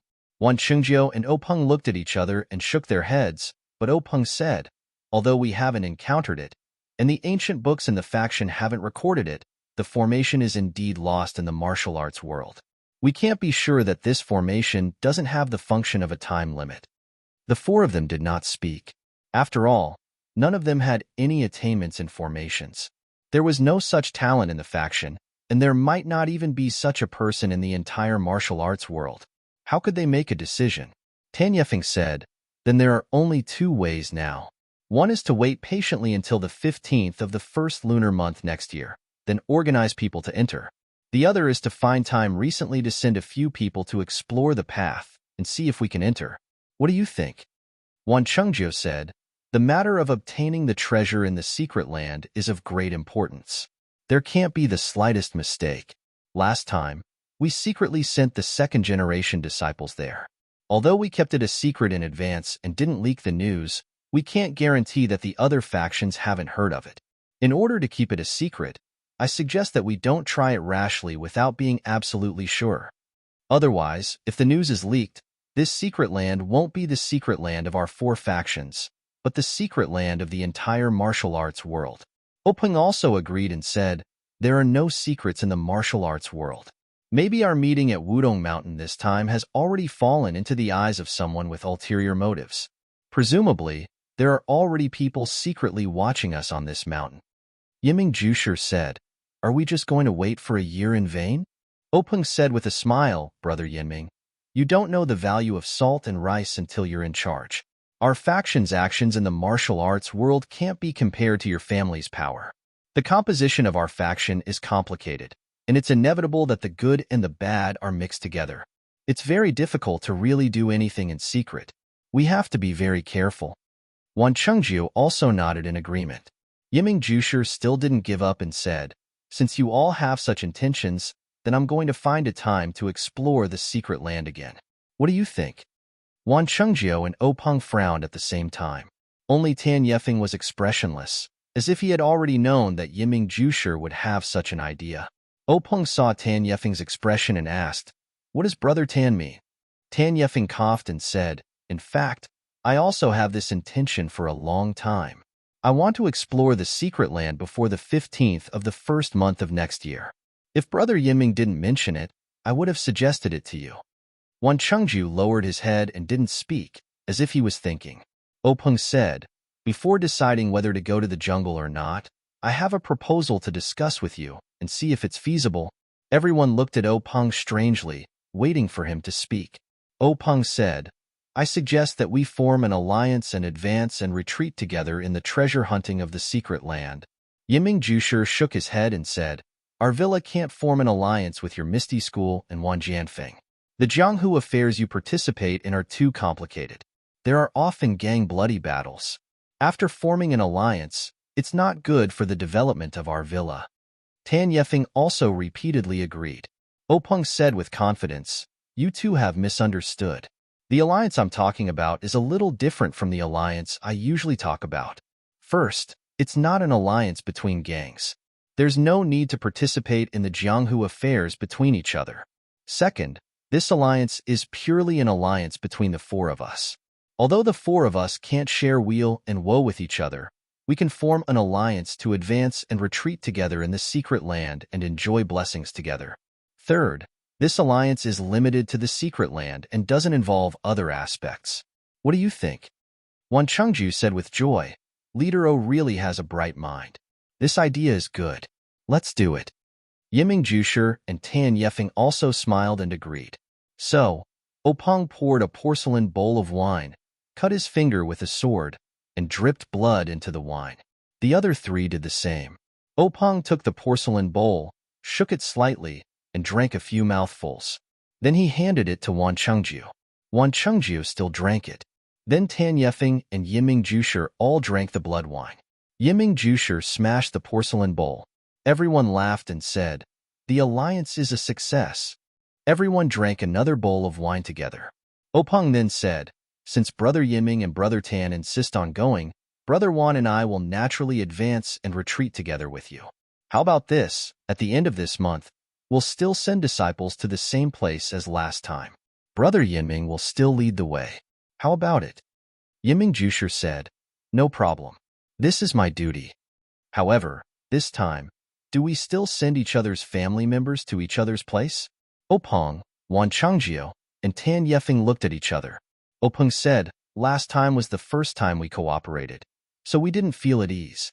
Now that we've formed an alliance, we naturally feel at ease. I don't think there's any need. Wan Chengjiu and Tan Yefeng also agreed. At this time, the stone cow walked over quickly and said, "Gang leader, there are a few tourists coming up the mountain path from the foot of the mountain. Should we stop them?" Openg waved his hand and said, "This Wudong mountain isn't our home. Of course, we can't stop others from coming. You don't have to guard it. Just wait here." After saying this, the four poured wine and talked about the strange happenings of the Jianghu with the food and wine. They seemed to be in a leisurely mood. Not long after, a few people came to the top of the mountain. It looked like they were really tourists. After touring the mountain for a while, they saw people drinking and chatting in this picturesque place. They felt disdain and didn't stay long before going down the mountain. Wan Chengjiu asked Openg, "Could it be that we're being paranoid?" Openg smiled and said, "These people aren't, but we can't say that there aren't any at the foot of the mountain. These people know that we're all from the Jianghu and have sharp eyes. How could they come up so easily?" Openg suddenly thought of something and asked Wan Chengjiu, "The news of the secret plane must be kept secret. We can't relax in the slightest. Where is Situ Ping of the evil tiger gang now?" Wan Chengjiu smiled and drank a mouthful of wine. "Brother-o, don't worry. Although I'm not as meticulous as you, I still know this.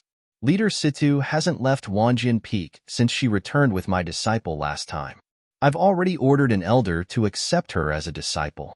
Moreover, I've also sent a few capable men to Lu Town. Leader Situ won't be Leader Situ anymore, but Wanjian Peak's Situ Ping. 0. Chapter 38. Openg asked curiously, "What do you mean?" Wan Chengjiu smiled and said, "If Situ Ping wants to cultivate my 10,000 Swords Peak's martial arts, she naturally has to stay in the 10,000 Swords Peak for a long time. This 10,000 Swords Peak is quite far from Lu Town, so it's naturally inconvenient for her to deal with the matters of the gang.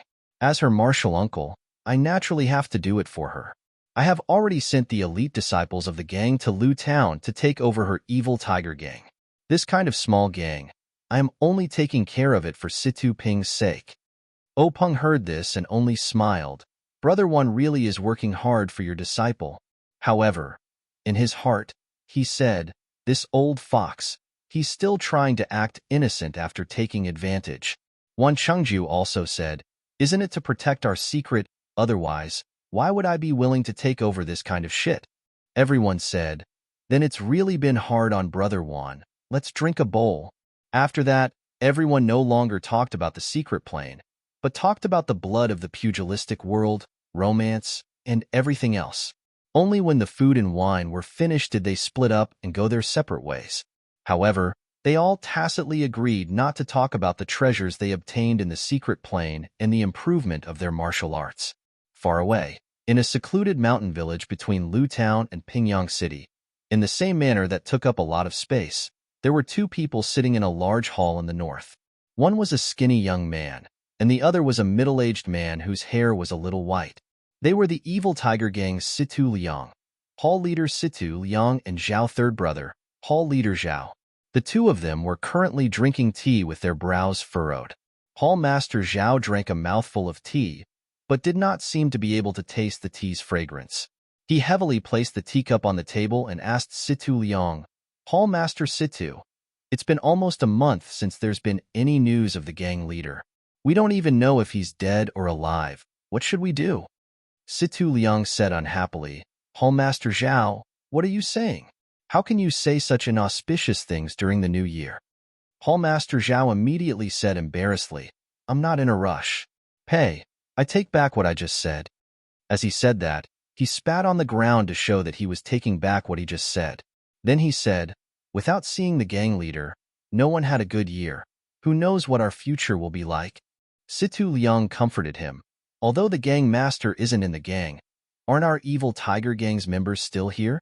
Everything should be the same as before. It's not like we've wiped out the gang." Hall master Zhao chuckled and said, "Hall master Situ, you're also saying inauspicious words." Situ Liang was stunned for a moment. Then he also spat on the ground and said, "Take it back. Take it back. This is truly annoying, making me speak without thinking." Hall master Zhao said, "It's fine. It's fine. Isn't everyone worried about gang leader's safety?" Situ Liang continued, In the past, there have been situations where gang master went out and didn't return, but there would still be news coming back. Furthermore, the time he went out was only a few days at most. Now, it's been so long. Could it be, he really? Situ Liang didn't dare to say anymore. Hall Master Zhao continued, Hall Master Situ, when gang leader isn't here, it's the new year. Most of the gang's members are at home celebrating the new year, so there aren't many things to do in the gang. Seeing that the new year is about to end, everyone will be coming back. There are a lot of things to take care of as well. If there is still no news from gang leader, then it doesn't seem too good. At the very least, there will be people's hearts wavering. Situ Liang nodded and said, that's right. We need to have an agenda so that there won't be any large fluctuations. Just as they were talking, someone came to reporting to Hall Master, there are 7 people rushing towards us from 10 li away. It seems like they're from Jianghu. Situ Liang was stunned. He looked at Hall Master Zhao and said, at this time of the year, who could it be? The gang that we're on good terms with already came here before the new year. How could they know about this place if they're not familiar with it? Could it be that they're just passing by? Hall Master Zhao said, perhaps. However, could it be that they're here to cause trouble for us? Situ Liang shook his head and said, the numbers aren't right. If they're here to cause trouble, how could a mere 7 people be a match for our entire evil tiger gang? Although most of the gang members aren't in the gang, there are still a few dozen of them. Hall Master Zhao was also confused and said, then why are they here? Situ Liang said, let's just wait and see. We'll keep an eye on them first and see if they're here for us. However, we need to make preparations to welcome them. Someone, notify the brothers in the gang to make preparations to welcome the guests. Also, prepare signal fireworks. If there's a need, notify the brothers that aren't in the gang to come back and help. After half a cup of tea's worth of time, another person came to reporting to Hall Master Situ, those 7 people are about to reach the entrance of the village. There isn't a large group of people behind them. Situ Liang stood up and said to Hall Master Zhao, let's go.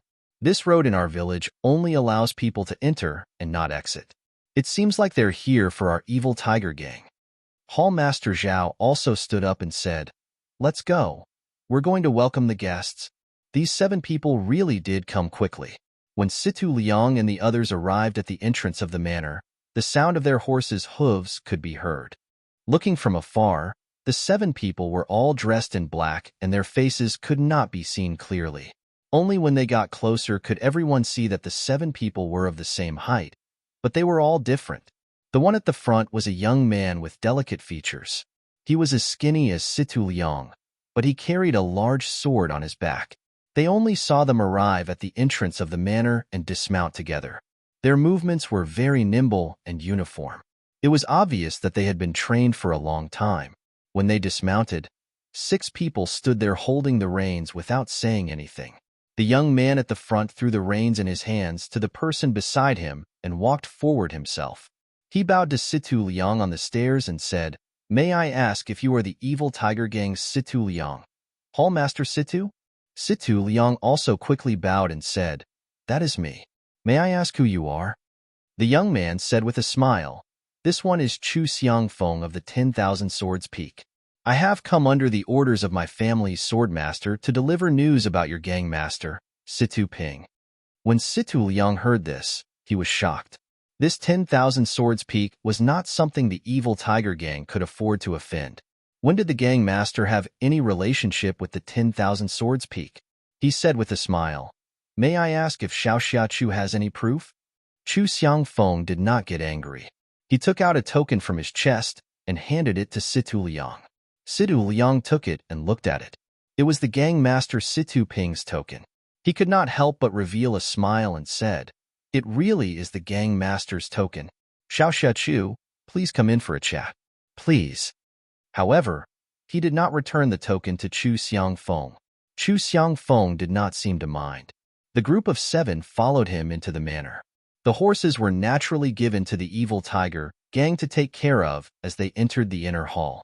In the main hall, everyone sat down as the servants brought in tea. Chu Xiangfeng did not pick up the teacup. Instead, he took out a letter from his chest and handed it to Situ Liang, saying, Gang Master Situ has not returned for many days. The gang must be very worried. This is a letter from Gang Master Situ to your honorable gang. Hall Master Situ, please open it. Situ Liang smiled as he received the letter. He opened it and looked at the contents. His calm face revealed a bit of shock. After reading it, he handed the letter to Hall Master Zhao, who was beside him. Hall Master Zhao was also very surprised. After reading it, he looked at Situ Liang and nodded slightly. Situ Liang turned around and said to Chu Xiangfeng, Xiao Chu, this token is correct. The words on the letter were also written by our gang master. However, the things in the letter are not things that we can immediately reply to. Can I ask Xiaoxia and the others to rest in our gang for a bit and discuss it with us? Chu Xiangfeng said, Of course. However, I ask Hall Master Situ to reply to us as soon as possible. After saying this, he stood up with the other 6 people. Situ Liang quickly had the servants arrange for Chu Xiangfeng and the others to rest. After Chu Xiangfeng and the others left, Situ Liang and Hall Master Zhao immediately had their subordinates release the emergency signal for the evil tiger gang to gather the upper echelons of the gang back to the villa to discuss how to deal with the situation. When the signal was sent out, the 2 Hall Masters finally let out a sigh of relief. Hall Master Zhao sat in the main hall. Situ Liang excused himself and returned to his room first. Situ Liang quickly walked back to his small room that was not too far away from the main hall. He turned around to take a look before pushing open the door and entering. This small room was very clean. There was a bookshelf near the wall that was filled with books. There was a desk near the window that was filled with brushes, ink, paper, and inkstone. Situ Liang walked in front of the desk and sat on the chair as he looked outside the window. The tree branches outside the window had already turned green and were swaying in the spring breeze. They were full of life. Situ Liang's eyes, however, swept past the signs of spring and looked at the white clouds floating in the sky. After a while, he shook his head and rubbed his temples. He took out Situ Ping's tablet and used the light coming in from outside the window to carefully examine it. Suddenly, he stood up from the chair and placed the tablet on the table. He quickly walked in front of the bookshelf and gently took out a few books. There was a small box behind the bookshelf. Situ Liang carefully placed the box on the table and opened the lid with one hand, revealing a small porcelain bottle inside. Then, he skillfully picked up a brush and opened the lid of the porcelain bottle. He dipped the brush in some liquid and picked up the tablet with one hand. He used the brush to carefully brush a part of the tablet. Sure enough, on that small part of the tablet, 3 words gradually appeared. It was actually peaceful endurance. When Situ Liang finished tidying up the things on the table, the words on the tablet had also disappeared. He put the tablet back into his pocket and sat on the chair as he frowned and thought. In the time it took to eat a meal, the sky had already turned dark. Situ Liang was still sitting there without moving at all. At this time, someone lightly knocked on the door. Situ Liang replied, Come in. Someone lightly pushed open the door and came in to report, Hall Master Situ, Elder Chu, Hall Master Xing and Hall Master Zhang have already returned. They are currently talking to Hall Master Zhao. Hall Master Zhao told me to inform Hall Master Xing, Situ Liang said softly. All right, I got it. I'll be there soon. Situ Liang waited for a while and seemed to have made a decision. Only then did he calmly stand up and tidy up the clothes on his body. Slowly, he walked out of the room.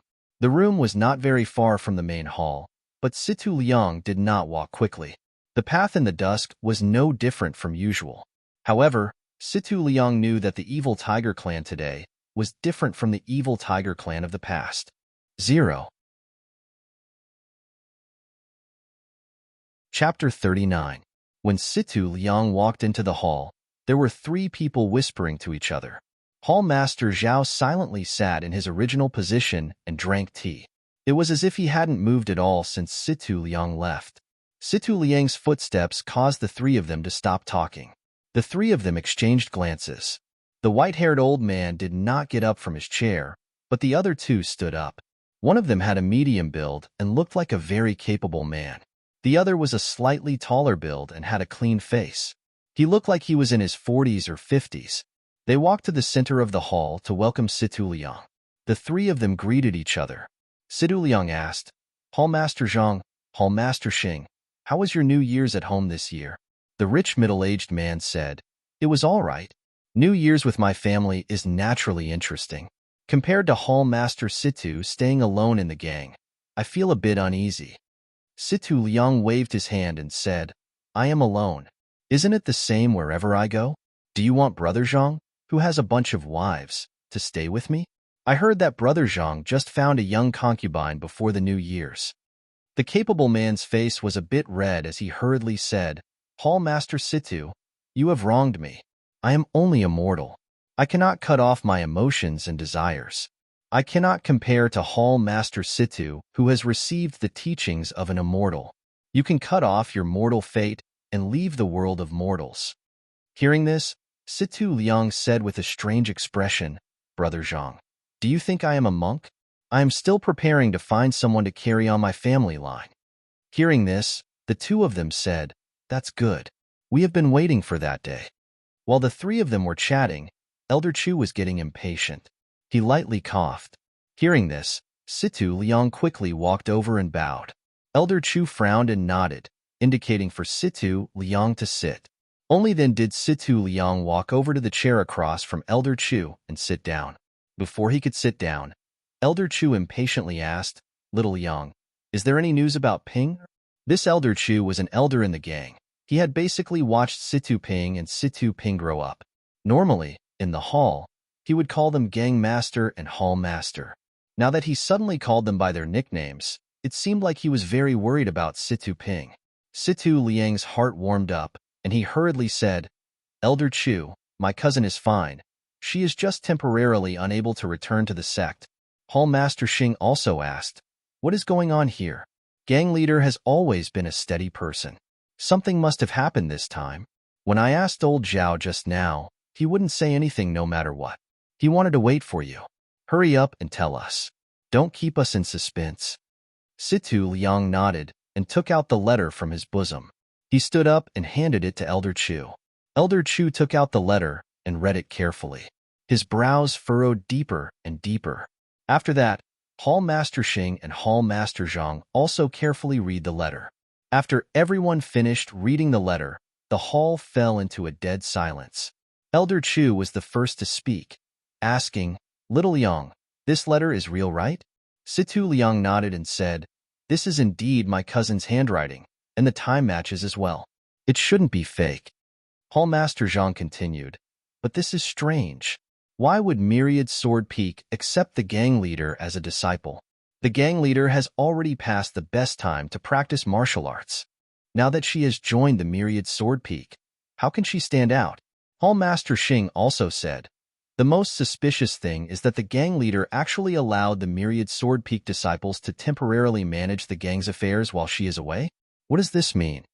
Situ Liang also said, If gang leader joins the 10,000 Swords Peak, then we will naturally become a branch of the 10,000 Swords Peak. To our evil tiger gang, this can be considered a blessing from the heavens. However, the gang leader can't come back immediately. Could it be that she needs to cultivate high-level martial arts? Elder Chu frowned and said, Our little bit of power to the Myriad Sword Peak is like a piece of meat on a fly. Why would they care about it? They even let a few disciples take over? Aren't they placing too much importance on it? Hall Master Zhao was silent for a while before saying, There are too many suspicious points in this matter. We should at least let the gang leader come back and give a detailed explanation. Just by finding a few people and a letter, they want us to give our hard-earned territory to others. Isn't this just child's play? Situ Liang gave a bitter smile and said, Then what should we do? Can we not endure it? The word endure seemed to be especially clear. The rest of the people did not say anything. That's right. What else could they do? In front of absolute martial arts, any schemes or resistance would be futile. However, seeing that everyone was silent, Elder Chu asked, Where are the Myriad Sword Peak disciples? Situ Liang said, They've all been arranged to rest. They should have finished eating dinner by now.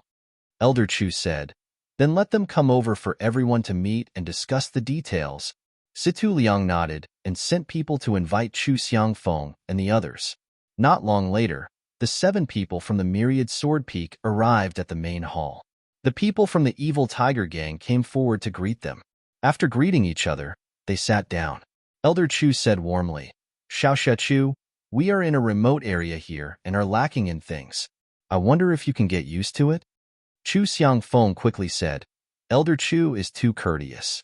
My generation has traveled the Jianghu, and it is normal for us to sleep in the wilderness. There is nothing we can't get used to in your gang. Elder Chu stroked his beard and said, That's good. Then he asked, Can Xiao Chu explain in detail the situation of our gang leader Situ? Chu Xiangfeng smiled and said, Senior Sister Situ is very fortunate. She was coincidentally chosen by our Myriad Sword Peak's Elder Yunfeng and taken in as a disciple. She is currently cultivating in seclusion at the Myriad Sword Peak. Elder Yun is a famous expert in our sect. I'm sure that Senior Sister Situ's martial arts will improve even further and enter the ranks of the Jianghu experts. As for the details, Chu is not too clear either. Everything will have to wait for Senior Sister Situ to return and ask her in detail. Chu Xiangfeng's words were watertight, and no one was able to get any clues from him. Seeing that no one was speaking, Chu Xiangfeng smiled and said, Chu is here on orders from my master to temporarily take over the affairs of your gang. May I know how the discussion went? Although these words were spoken to the crowd, Chu Xiangfeng's eyes were fixed on Elder Chu, who was sitting at the head of the table. Elder Chu saw Chu Xiangfeng's gaze and was about to speak when someone else spoke first. Young hero, Chu wants us to listen to your commands with just a letter. How can we be convinced? Chu Xiangfeng turned his head and saw Hall Master Xing. Chu Xiangfeng asked, Hall Master Xing, what do you think we should do? Hall Master Xing said, No matter what, you have to get past me first and let me experience the swordsmanship of the Myriad Sword Peak. Elder Chu hurriedly stopped him. Hall Master Xing, you can't be so rude. Chu Xiangfeng replied, It's fine. It's a little inappropriate for us to make your faction obey our orders so easily. Since that's the case, I'll spar with Hall Master Xing for a bit. I'm sure that you'll be convinced of our superiority. Situ Liang hurriedly said, Xiao Chu, Hall Master Xing, since we're all on the same side, let's not go to the practice field. Let's spar in the hall and not harm each other. Is that all right? The two of them nodded in agreement. Hall Master Xing shouted to the outside, Bring my weapon over. Not long after, someone brought in a steel spear that was 8 zhang long. It was Hall Master Xing's famous weapon. Hall Master Xing received the spear with one hand and shook it forcefully. The tip of the spear drew a few arcs in the air, and the long body of the spear emitted a woo-woo sound. The members of the evil tiger gang couldn't help but think to themselves, even though Hall Master Xing's figure has become chubby, he hasn't dropped his martial arts. In contrast, the members of the Myriad Sword Peak didn't seem to have noticed the commotion at all.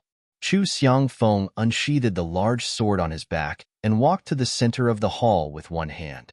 Hall Master Xing looked at Chu Xiangfeng and muttered in his heart. There were many swordsmen in the pugilistic world, but it was rare for one to use such a large sword. Furthermore, it seemed that the sword was quite heavy, and Chu Xiangfeng was able to carry it with one hand. While Hall Master Xing was deep in thought, Chu Xiangfeng spoke up. Hall Master Xing, please. Hall Master Xing didn't stand on ceremony and said, Very well. Xiao Chu, watch my spear. After saying those words, Hall Master Xing leaped forward and thrust his spear toward Chu Xiangfeng's heart. Chu Xiangfeng didn't seem to be in a hurry. He waited until the tip of the spear was right in front of him before taking a step forward and twisting his waist. Still holding his sword with one hand, he lifted it up along with the tip of the spear. Hall Master Xing immediately felt a powerful force coming from the tip of the spear, and his body couldn't help but sway to the side. Thus, he stomped his foot and stabilized himself with a movement technique. Just as he was about to take a breath to regain his balance, he saw Chu Xiangfeng making use of the momentum of the sword to leap into the air. After reaching an extremely high point, he grabbed the hilt of his sword with both hands and swung it down toward Hall Master Xing. Hall Master Xing was shocked. He only knew how to stab and hack with a sword, but who would have thought that someone would actually use it as a saber? Grabbing the tip of the spear with both hands, Hall Master Xing raised his heaven-burning form to meet the attack head-on. In the blink of an eye, the sword and the spear collided, and a loud quang dang sounded. Chu Xiangfeng's sword bounced off the shaft of the Damascus steel spear, and Hall Master Xing was forced to retreat 3 steps. Barely managing to stabilize himself, Hall Master Xing saw Chu Xiangfeng swinging his sword once more, making use of the momentum from the rebound to slash at him once more. Hall Master Xing couldn't help but feel bitter. There was no time for him to change his stance, so he could only raise his heaven-burning form to meet the attack head-on. However, with another quangdang, Chu Xiangfeng's sword bounced off the shaft of the Damascus steel spear. This time, however, Chu Xiangfeng didn't follow up with another move. Instead, he stood there leisurely with the tip of his sword pointed toward the ground as he stared at Hall Master Xing.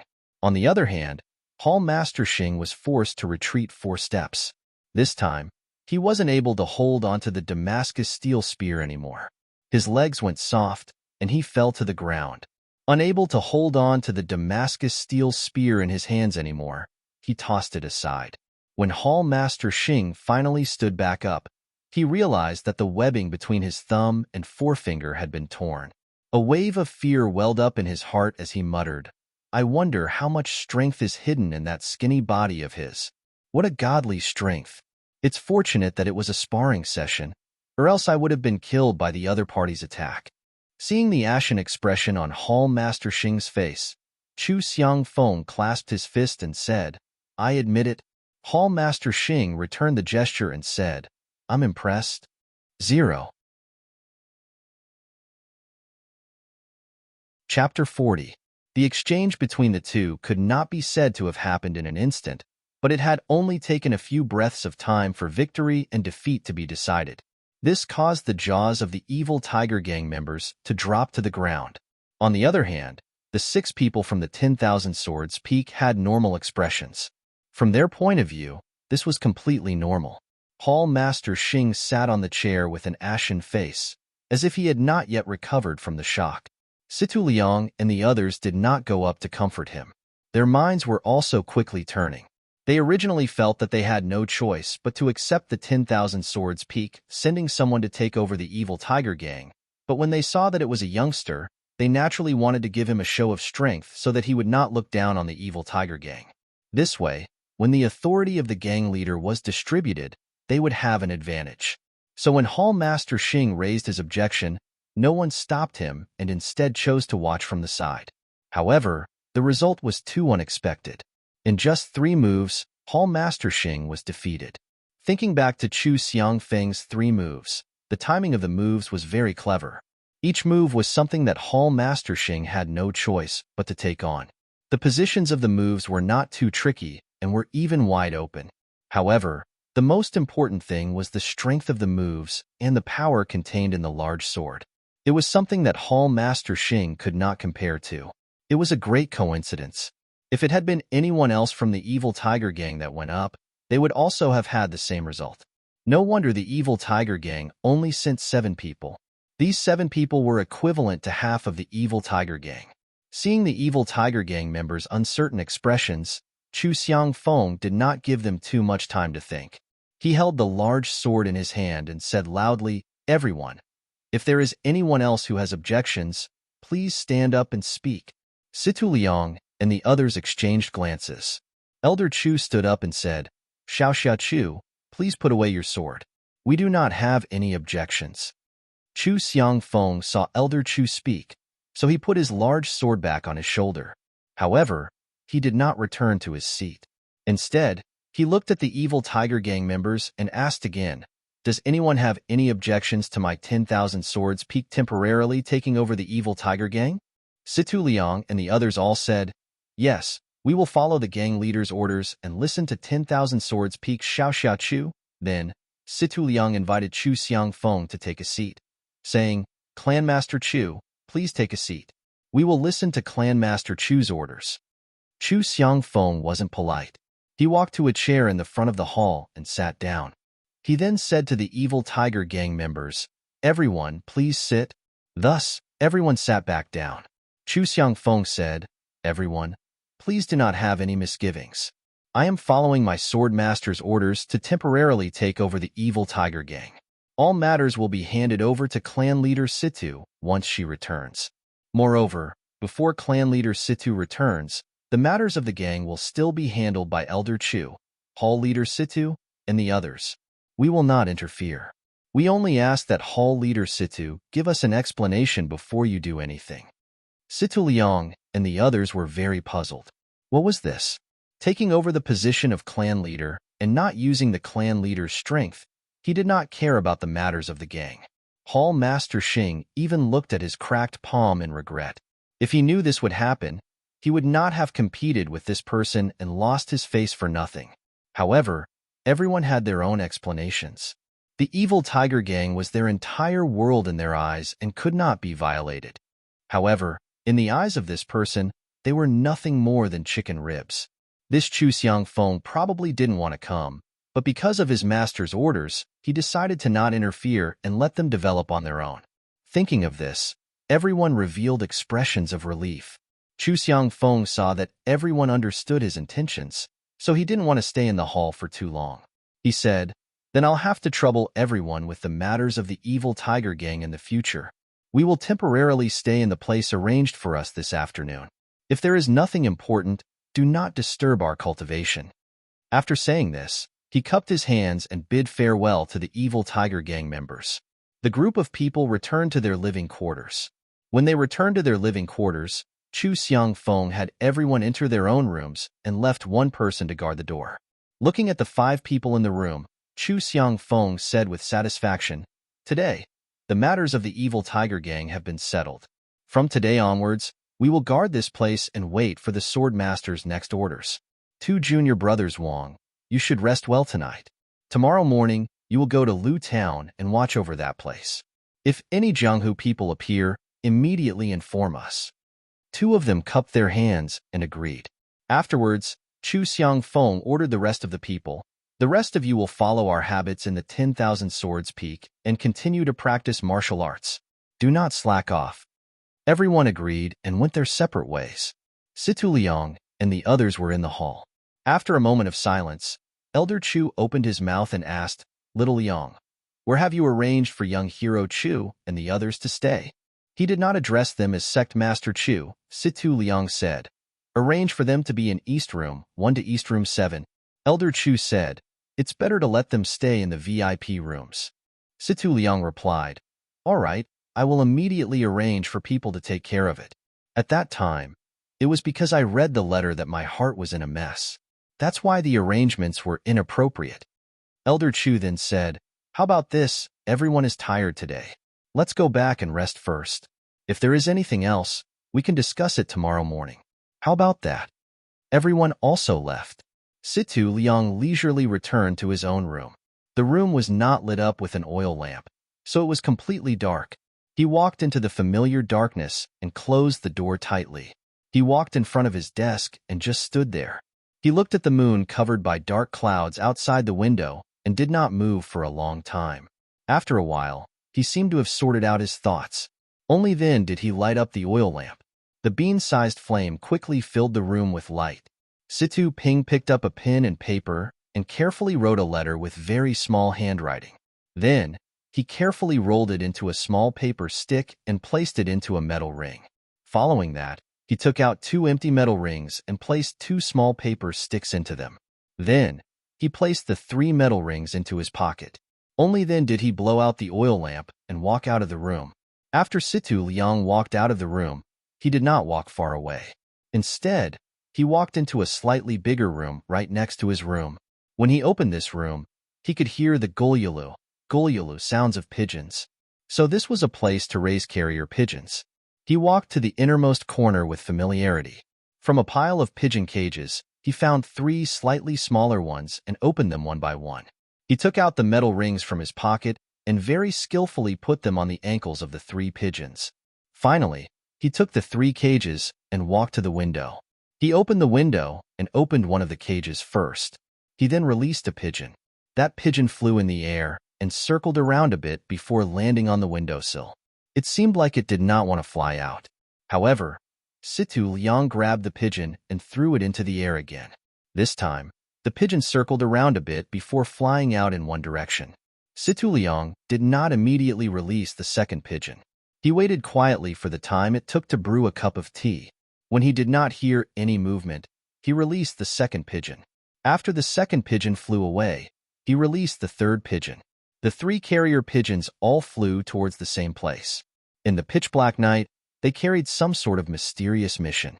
Chu Xiangfeng and the others' rooms were quite a bit of distance away from Situ Liang's room.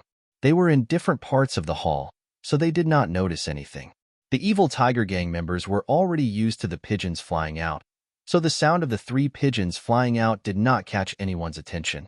After Situ Liang finished doing all of this, he returned to his own room. This time, he did not light a lamp. Instead, he walked to the side of the Kong bed and slept with his clothes on. Everything in the evil tiger gang fell silent under the moonlit night. Occasionally, there would be a gang member on duty who would walk past unsteadily with sleepy eyes. Everyone had fallen asleep with their own thoughts. In the Zhang family's courtyard in the Guozhuang house, everyone was also sleeping peacefully.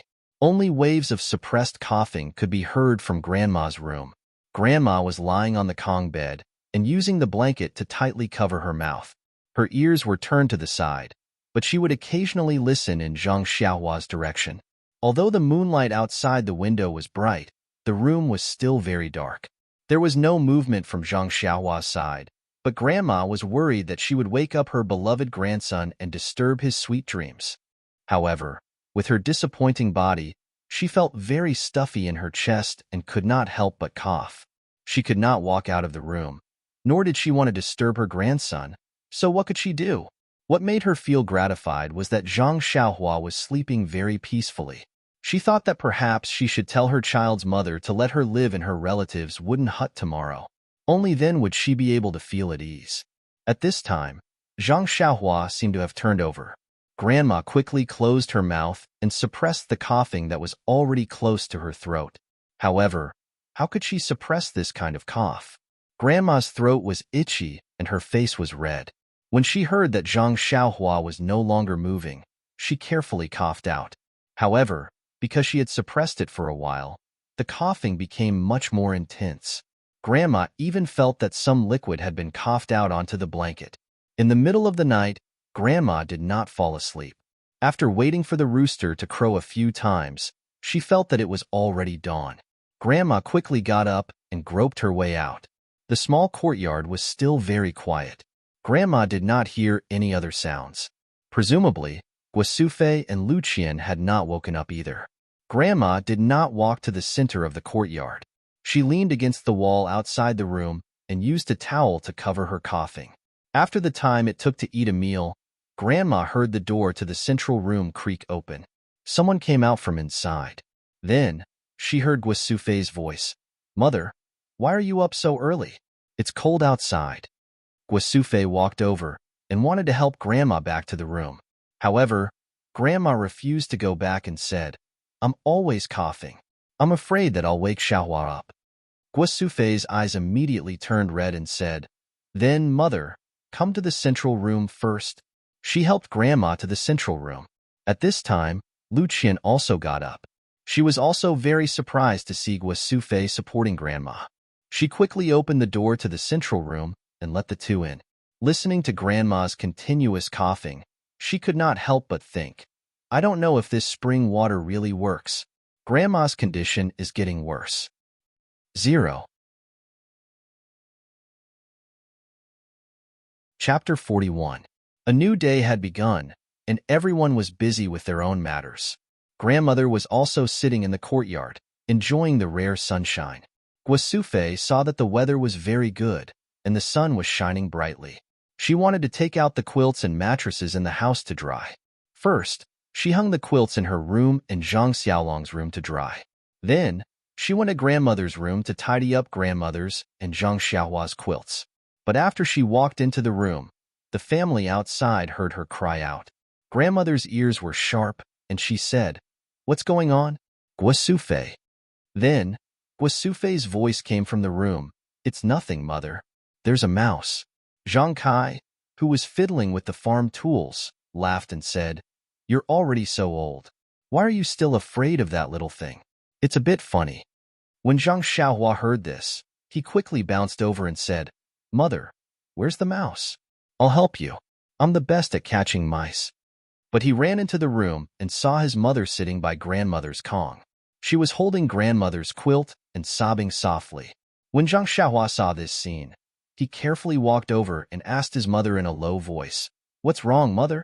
Guosufei sobbed weakly and did not speak. Zhang Xiaohua looked at the quilt in his mother's hand and realized that the top of the quilt was black. Zhang Xiaohua did not understand what was going on and asked his mother, "Mother, why are you holding the quilt? Isn't it just dirty? I'll help you wash it, okay?" Hearing her son's obedient words, Guosufei was even more sad. She suppressed her sobs and said with a hoarse voice, "Xiaohua, this quilt isn't dirty. It's your grandmother who coughed up blood." Zhang Xiaohua felt a buzzing sound in his head. He was in a daze. He quickly asked, "Then, is Grandma going to die?" Guosufei listened to her son's innocent words, and her heart felt like she had eaten Chinese gold thread. She said, "Good son. Mother doesn't know either." Zhang Xiaohua said with a sad face, "I don't want grandmother to die." Guosufei stretched out her arm and pulled her son into her embrace. She stroked her son's hair with her other hand and said, "Mother also doesn't want to, but look at Xiaohua. She's almost catching up with mother. Mother is also old. Grandmother, she will leave us sooner or later." Zhang Xiaohua was about to cry as she said, "I don't want to grow taller, mother. I don't want grandmother to leave me." Guosufei had already held back her sobs.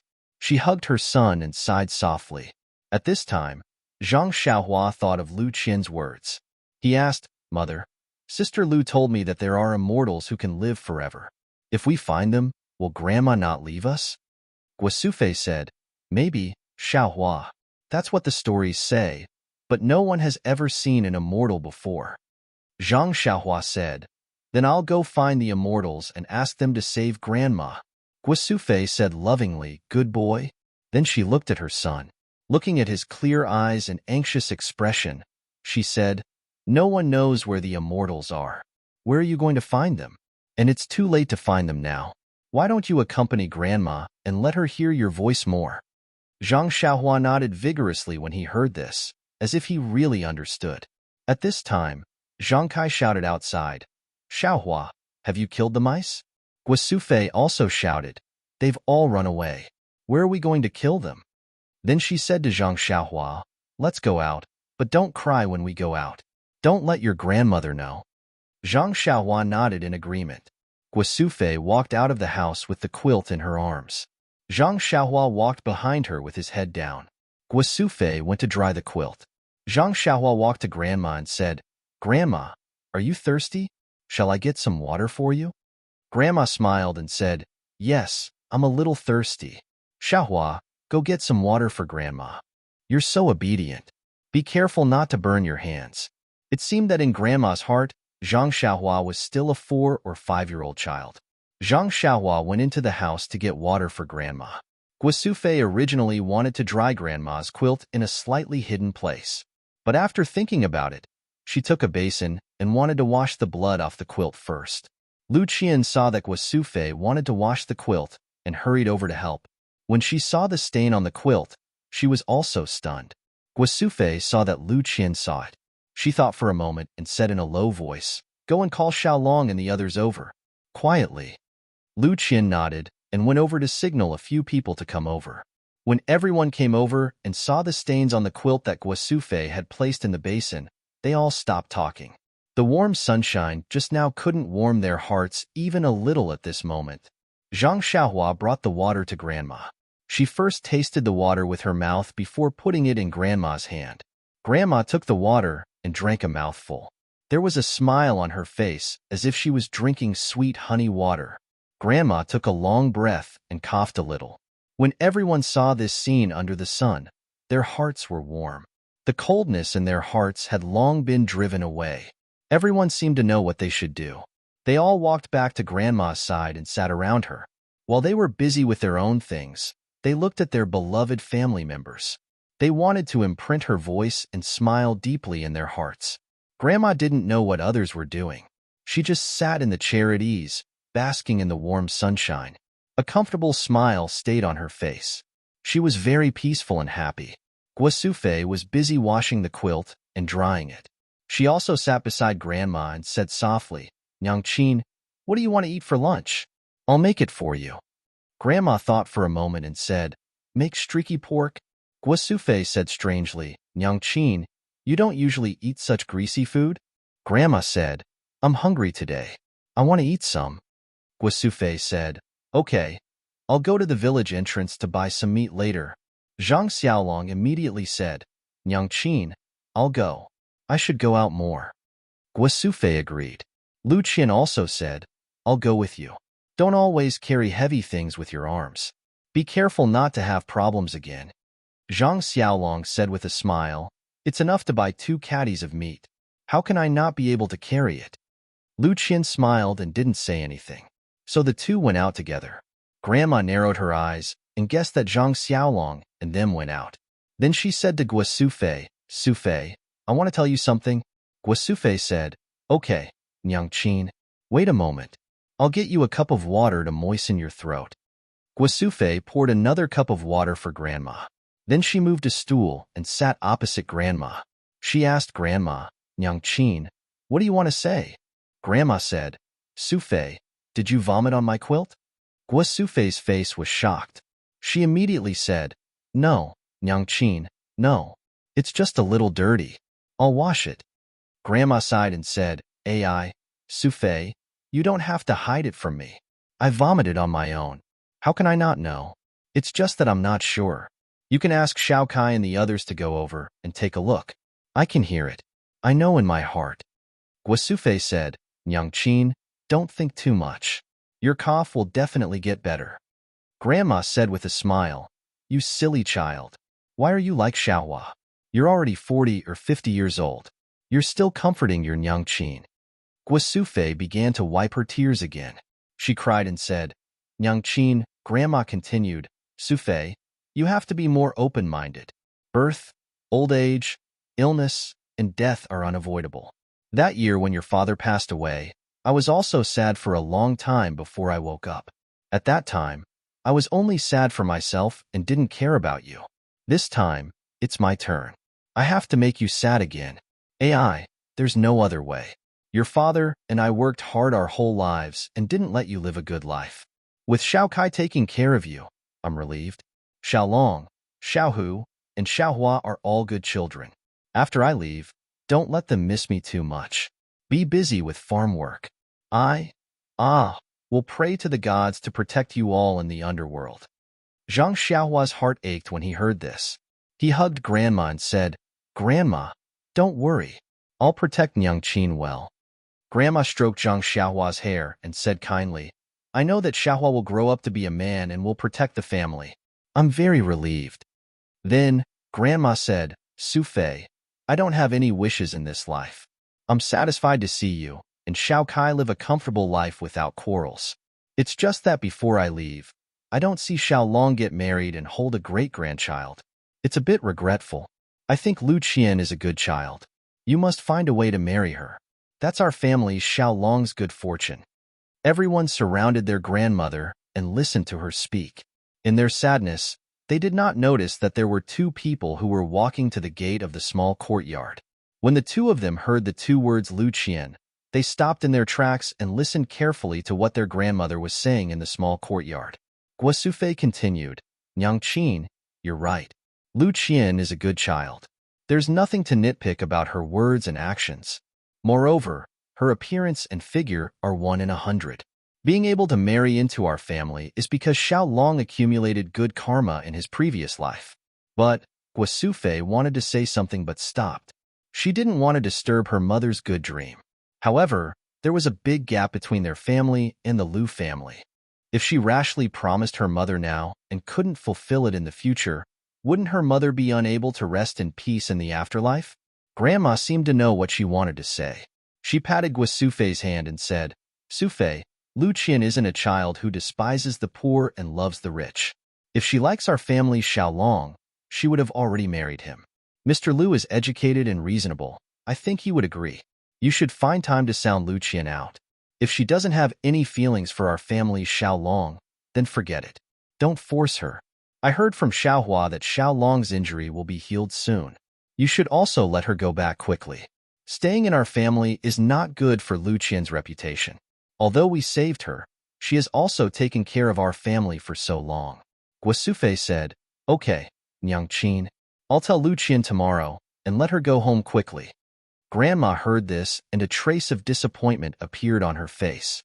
At this time, someone ran in from outside and said, Qian is not going home. 0.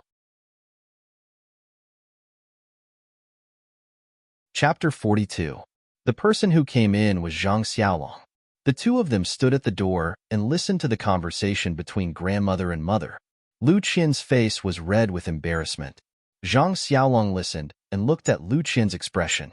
When he saw grandmother's disappointed expression, he couldn't help but pull Lu Qian's hand and rushed into the courtyard. He said with a happy heart, Qian won't go home. Lu Qian blushed and wanted to withdraw her hand, but for some reason, she didn't do it. Instead, she obediently followed behind Zhang Xiaolong and ran into the courtyard. As he ran, he thought to himself, Thank the gods and Buddhas, this layer of window paper has finally been pierced through. Some time ago, I was still worried that if Guosufei asked me again, how should I deal with it? Now, it's all gone because of Zhang Xiaolong's impulsiveness. This Zhang Xiaolong is really my lucky star. It's fate. Everyone looked at the two people who rushed into the courtyard inexplicably. When they stood in front of grandmother, they saw Zhang Xiaolong holding Lu Qian's hand. Their faces immediately showed an understanding expression. So it was like this. Zhang Xiaolong saw everyone's ambiguous gaze and then noticed Lu Qian's soft and smooth hand in his hand. For a moment, he didn't know whether to let go or continue holding it. Guosufei saw her son's embarrassment and quickly asked, Xiaolong, just now you said that Qian won't go home. Is it Qian's idea? Zhang Xiaolong pulled a long face and didn't know how to answer.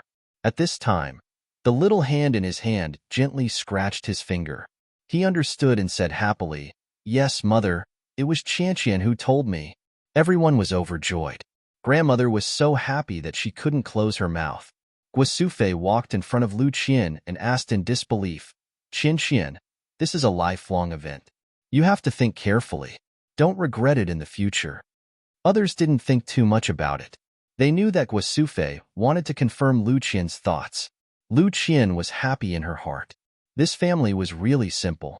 This should be the advice of her family, but they said it first. Lu Qian also knew that this time, she couldn't hesitate like last time. She finally nodded slightly, then broke free from Zhang Xiaolong's hand and ran out. Guosufei saw and quickly pushed her son and said, Why aren't you chasing? As if awakening from a dream, Zhang Xiaolong said, Okay, but after taking a few steps, he came back and said, Father, give me some money. We went out to buy meat and didn't bring any money. Zhang Kai hurriedly took out some silver from his bosom and gave it to Xiaolong. Xiaolong took it and quickly ran out to catch up with Lu Qian, who was obviously waiting for him outside the courtyard. When Grandma heard that Zhang Xiaolong had run far away, she smiled and said, This child is really fated with Qian. Even without money, he can still turn it into an opportunity. When I heard what you said just now, I thought that there was no chance between him and Qian. Guosufei also said emotionally, Yeah, last time I asked Qian for her opinion, but she seemed to be unwilling. I didn't know how to ask again. Now it's all settled. Zhang Kai also said happily, Xiaohua, go to the entrance of the village and get me some wine. Let me be happy too. Zhang Xiaohua said, Okay. She got up and ran out. When she ran far away, Guosufei asked, Did you give Xiaohua any money? Zhang Kai said gloomily, No, I'll wait for him to come back. In the next few days, the Zhang family was a scene of joy and harmony. Lu Qian would slightly blush when she saw Zhang Xiaolong and deliberately avoid him. Zhang Xiaolong would also be inexplicably at a loss and made a lot of jokes. The family looked at the awkwardness between the two and shared the sweetness of their love. Grandma's expression was also very good, but she was getting thinner day by day. After not seeing her for a few days, she could feel that she had lost a lot of weight. Guosufei was happy for her son and sad for her mother. Others couldn't understand Grandma's situation, but Zhang Xiaohua could feel that Grandma's situation was not good. One day, he couldn't help it and secretly pulled Guosufei and said, Mother, I want to talk to you about something. Guosufei was very puzzled by her youngest son's actions and said, What trouble did you get into? Why are you so sneaky? Zhang Xiaohua said angrily, Mother, when did I get into trouble for you? Guosufei touched his head and said with a smile, Then what's the matter? Zhang Xiaohua said sadly, Mother, I can feel that something is floating away from Grandma's body. It floats away a little, Grandma is a little thinner, and I also feel that there is not much of it left on Grandma's body. Guosufei said angrily, You child, what nonsense are you talking about? Zhang Xiaohua argued, That's right, Mother, I really feel it. I told Sister Qianqian before, and she believed me. What did Sister Qianqian say? Guosufei asked curiously. Sister Qianqian said that it's because Grandma loves me the most, and I care about Grandma the most, so I can feel her physical condition. But she said that it's not easy to explain. Anyway, some close relatives can know. Zhang Xiaohua answered seriously. When Guosufei heard this, she left Zhang Xiaohua and hurried to find Zhang Kai. Zhang Xiaohua saw that his mother cared about what he said and was not like what he thought, so he was very happy and went to accompany Grandma. Guosufei saw Zhang Kai and told Zhang Xiaohua's words to Zhang Xiaohua. Zhang Kai thought for a moment and said, I've heard of such things before. What Xiaohua said may be true. It seems that we have to make some preparations first. When Guosufei heard this, she could only nod sadly. However, she immediately asked Zhang Kai, What about Qianqian and Xiaolong's matter? Firstly, Mother wants to see Xiaolong get married. Secondly, if Mother really goes, then Xiaolong and Qianqian's matter will have to be pushed back. I don't know what will happen. Zhang Kai said, Why don't we go to Lu Qian's house to propose marriage in a few days? It's best if we can do it before Mother leaves. If not, we can settle this matter first. Guosufei also nodded and said, Then I'll ask Qianqian's opinion first. That night, Guosufei told Lu Qian about the marriage proposal. She thought that Lu Qian would refuse like last time, but unexpectedly, although Lu Qian was very shy under the light, she still nodded without hesitation. This made Guosufei feel very gratified. She was a good child who could pick up and let go. Knowing that Grandma wanted to see her and Xiaolong's happiness, she no longer had any scruples and made a wise choice. This also made Guosufei firmly believe that the daughter-in-law that her whole family fancied was really the best daughter-in-law in the world. The next day, Zhang Kai prepared a gift and took Zhang Xiaohua to Lu Qian's house in Bali Gully to discuss the engagement. Zhang Xiaohua was also very happy. She missed Butcher Lu's streaky pork very much. Bali Gully was some distance away from Guozhuang House. Zhang Kai and Zhang Xiaohua hurried. When they arrived at the village entrance, it was already late in the morning. Zhang Kai's body was really a bit tired after his illness. He sat on a big stone at the village entrance to rest. Zhang Xiaohua was as if nothing had happened. Even her breathing did not change. This made Zhang Kai envious of the young person's body. In fact, the last time Zhang Xiaohua came, she was also panting. Compared to Zhang Kai, she was much better. However, she definitely did not feel that she was not tired at all. After Zhang Kai rested, the two of them got up again. Under Zhang Xiaohua's lead, the two of them came to Mr. Lu's house. Mr. Lu's house was still the same. The door was also open. However, Zhang Xiaohua shouted for a long time, but no one answered. Zhang Xiaohua thought that there was no one in the house. So, she went in with Zhang Kai with the gift. Walking into the courtyard, Zhang Kai saw the picturesque flowers and plants in the courtyard.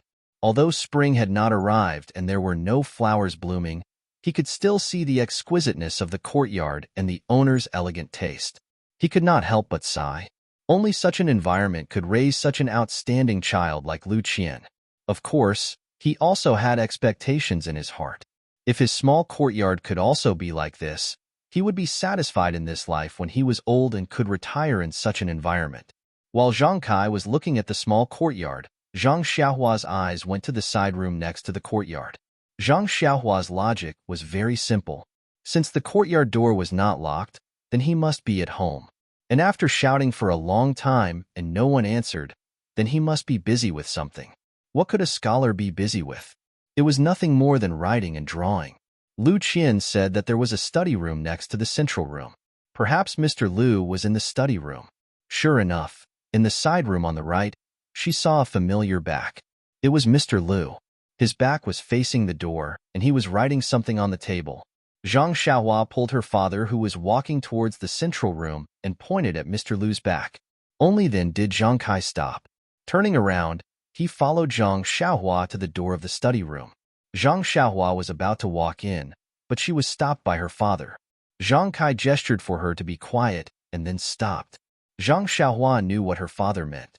He was afraid of disturbing Mr. Liu, so she quietly stood beside her father. The father and son stood at the door of the study room and waited for a while. Mr. Liu was still doing his own thing and had no intention of stopping. Zhang Xiaohua felt a bit bored and was about to say something to her father when she suddenly heard footsteps coming from the courtyard door. The two turned around to see that it was Lu Qian's brother, Lu Kai, who had returned. Lu Kai entered the house and saw two people standing in the courtyard. After careful identification, he discovered that it was Zhang Kai and his son. A smile appeared on his face as he hurried forward to greet them. Looking at his father, who was busy in the study room, he said to Zhang Kai and Lu Qian with embarrassment, "My father is like this. When he is busy with his own things, he throws all of the surrounding matters to the back of his mind. When he is done, he will naturally come out. Uncle, please come to the central room." He then took the gift and politely led Zhang Kai and Lu Qian to the central room and poured tea for them. Zhang Kai and Zhang Xiaohua had walked for almost the entire morning and were really thirsty. Taking the tea, they gulped it down. As they drank, they thought, "The taste of this tea really isn't as good as ours." Lu Kai saw that the two had finished drinking tea and rested for a bit before asking, "Uncle, why did you suddenly come to our house today? Didn't Qian come back with you? Is she all right?" Zhang Kai hurriedly said, "Qian didn't come back with us today. She is fine at our house. I'm here today to discuss something with Mr. Liu." 0. Chapter 43. Lu Kai casually asked, "What's the matter?" Zhang Kai smiled and said, "I'll tell Mr. Liu later." Lu Kai also smiled and nodded. He then asked Zhang Kai about Lu Qian, and Zhang Kai answered one by one. Zhang Xiaohua also called him Brother Liu and said a lot of good things about Lu Qian. Lu Kai listened with a smile. Lu Kai sat with Zhang Kai for a while. Seeing that it was getting late, he said to Zhang Kai, "Uncle and Xiaohua, please sit here for a while. I don't know when my father will be done. I have to go to Uncle's place to say hello. It's better to go to his place for lunch." Zhang Kai waved his hand and said, "Nephew, you don't have to be so polite. Just eat whatever you want." Lu Kai stood up and said, "That won't do. It's not easy for Uncle to come here. We have to be the hosts. I remember that Xiaohua likes to eat red braised pork. I'll let you eat to your heart's content this afternoon." Zhang Xiaohua stuck out her tongue and said, "Then, thank you, Brother Liu." Lu Kai smiled and said, "You sweet-tongued brat." After saying that, he quickly walked out. Only Zhang Kai and Zhang Xiaohua were left waiting in the room.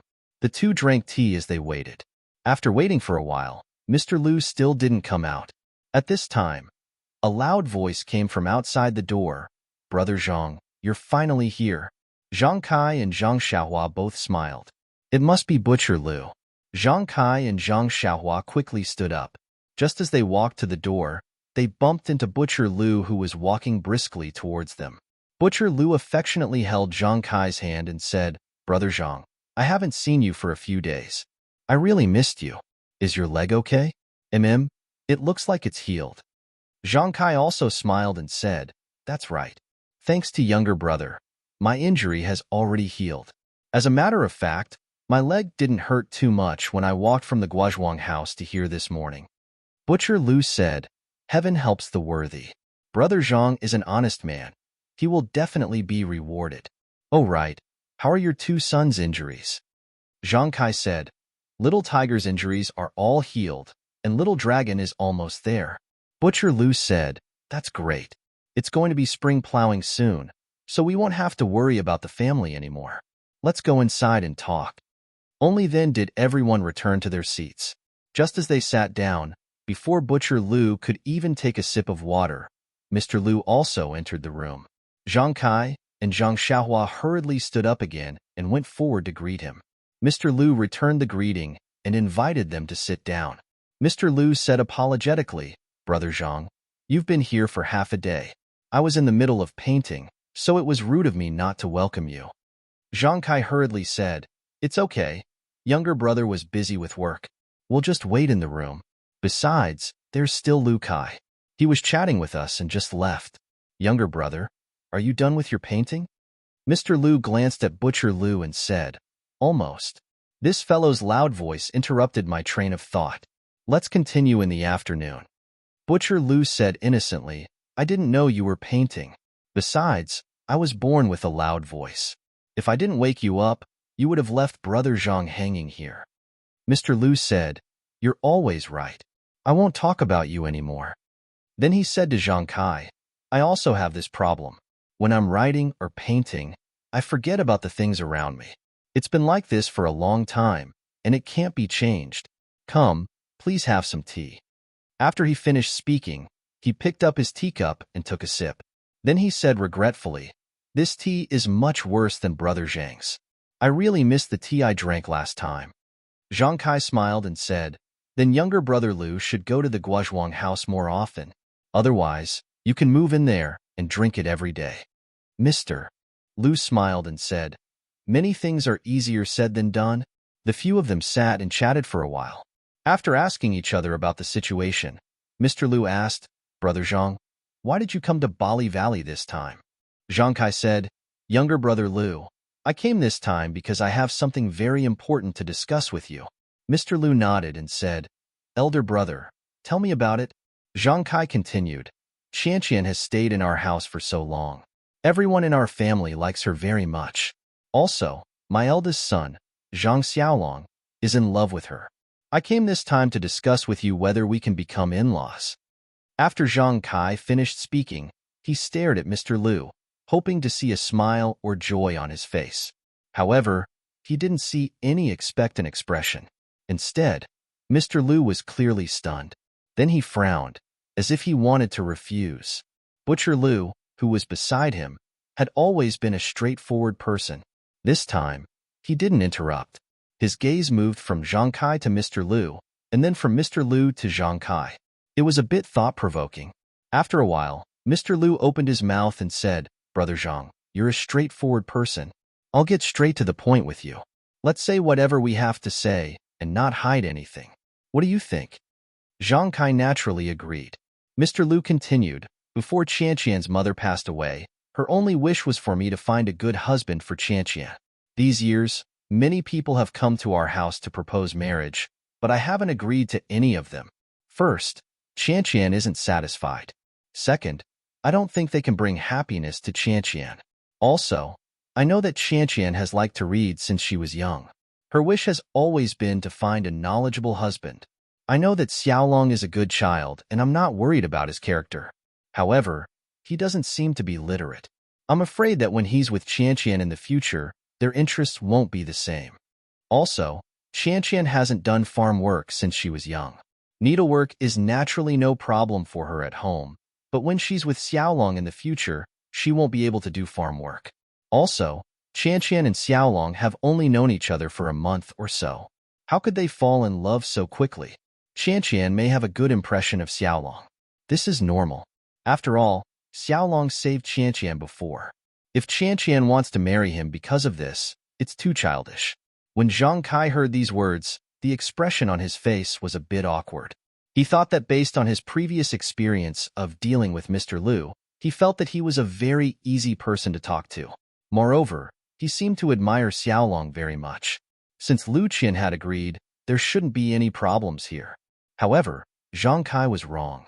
His admiration was limited to the admiration of a hot-blooded farmer in the countryside. It wasn't from the perspective of a father-in-law. Moreover, Xiaolong and Lu Qian lived in different worlds. Although they were both in the countryside, one was studying and the other was farming. They really didn't have a common language. It was inevitable that there would be estrangement in their future life. Everything was natural for Zhang Kai, who was marrying a wife, to see. However, Mr. Lu, who wanted to marry his daughter, had to think very carefully. Zhang Xiaohua was also stunned. He also didn't expect that Mr. Lu, who looked very amiable, would refuse. However, he didn't know what to say. He could only look at his father and hope that his father could persuade Mr. Liu. Zhang Kai said, "Mr. Liu worries too much. In marriage, the first thing is that both parties are in love.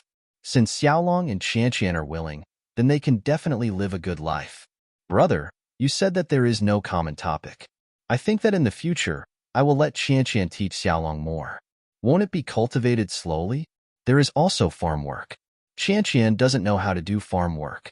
Naturally, we won't let her do it. Our family has 4 strong laborers. We definitely won't let Qianqian work in the field." Mr. Liu sighed and said, "Didn't I just say that some things are easier said than done? In addition, Lu Kai hasn't gotten engaged yet. Lu Qian, as the younger sister, getting engaged first isn't too good." Zhang Kai also forgot this point. Yes, farmers had the habit of marrying the elder brother first and then the younger sister. The elder brother's marriage hadn't been settled yet. As the younger sister, she naturally didn't have the qualifications to consider it. Zhang Kai was also a bit speechless. At this time, Lu Kai returned. He didn't notice the awkward atmosphere in the room. He said to Mr. Liu and Butcher Liu, "Father, second uncle, the food is ready. Please invite Uncle Zhang and Xiaohua over to eat." Mr. Liu looked at Zhang Kai and said with a smile, "Brother Zhang, let's go. Let's put this matter aside for now. You and I will think about it again. Let's go eat first." Butcher Liu also pulled Zhang Xiaohua's hand and said, "Let's go. Let's not talk about this anymore. Eating is most important. Does Xiaohua want to eat red braised pork?" Butcher Liu's wine and food were naturally more sumptuous than Zhang Kai's, but Zhang Kai didn't have a good appetite. In the face of Mr. Liu and Butcher Liu's attentive hospitality, he didn't eat too much. Only Zhang Xiaohua ate the most. Firstly, he was still growing and had a good appetite. Secondly, in his opinion, his elder brother and sister Qianqian were very compatible. The two of them would definitely be very happy together. He firmly believed that this marriage would definitely happen. Therefore, he was only a bit depressed about Mr. Liu's rejection just now. Now that he had put it aside, he didn't have the same worries as his father. As for the table full of food, of course he would let go of his cheeks and eat as much as he could. Seeing that he was eating so happily, Butcher Liu's wife and Lu Yeye were also smiling like flowers. They kept putting delicious food into his bowl and urged him to eat more. Although Zhang Kai didn't have an appetite, seeing his son eating so happily, he was also slightly happy. Mr. Liu beside him would chat with him from time to time. Butcher Liu also frequently raised his cup to him. Lu Kai had already asked his father in private earlier and knew the reason for Zhang Kai's unhappiness.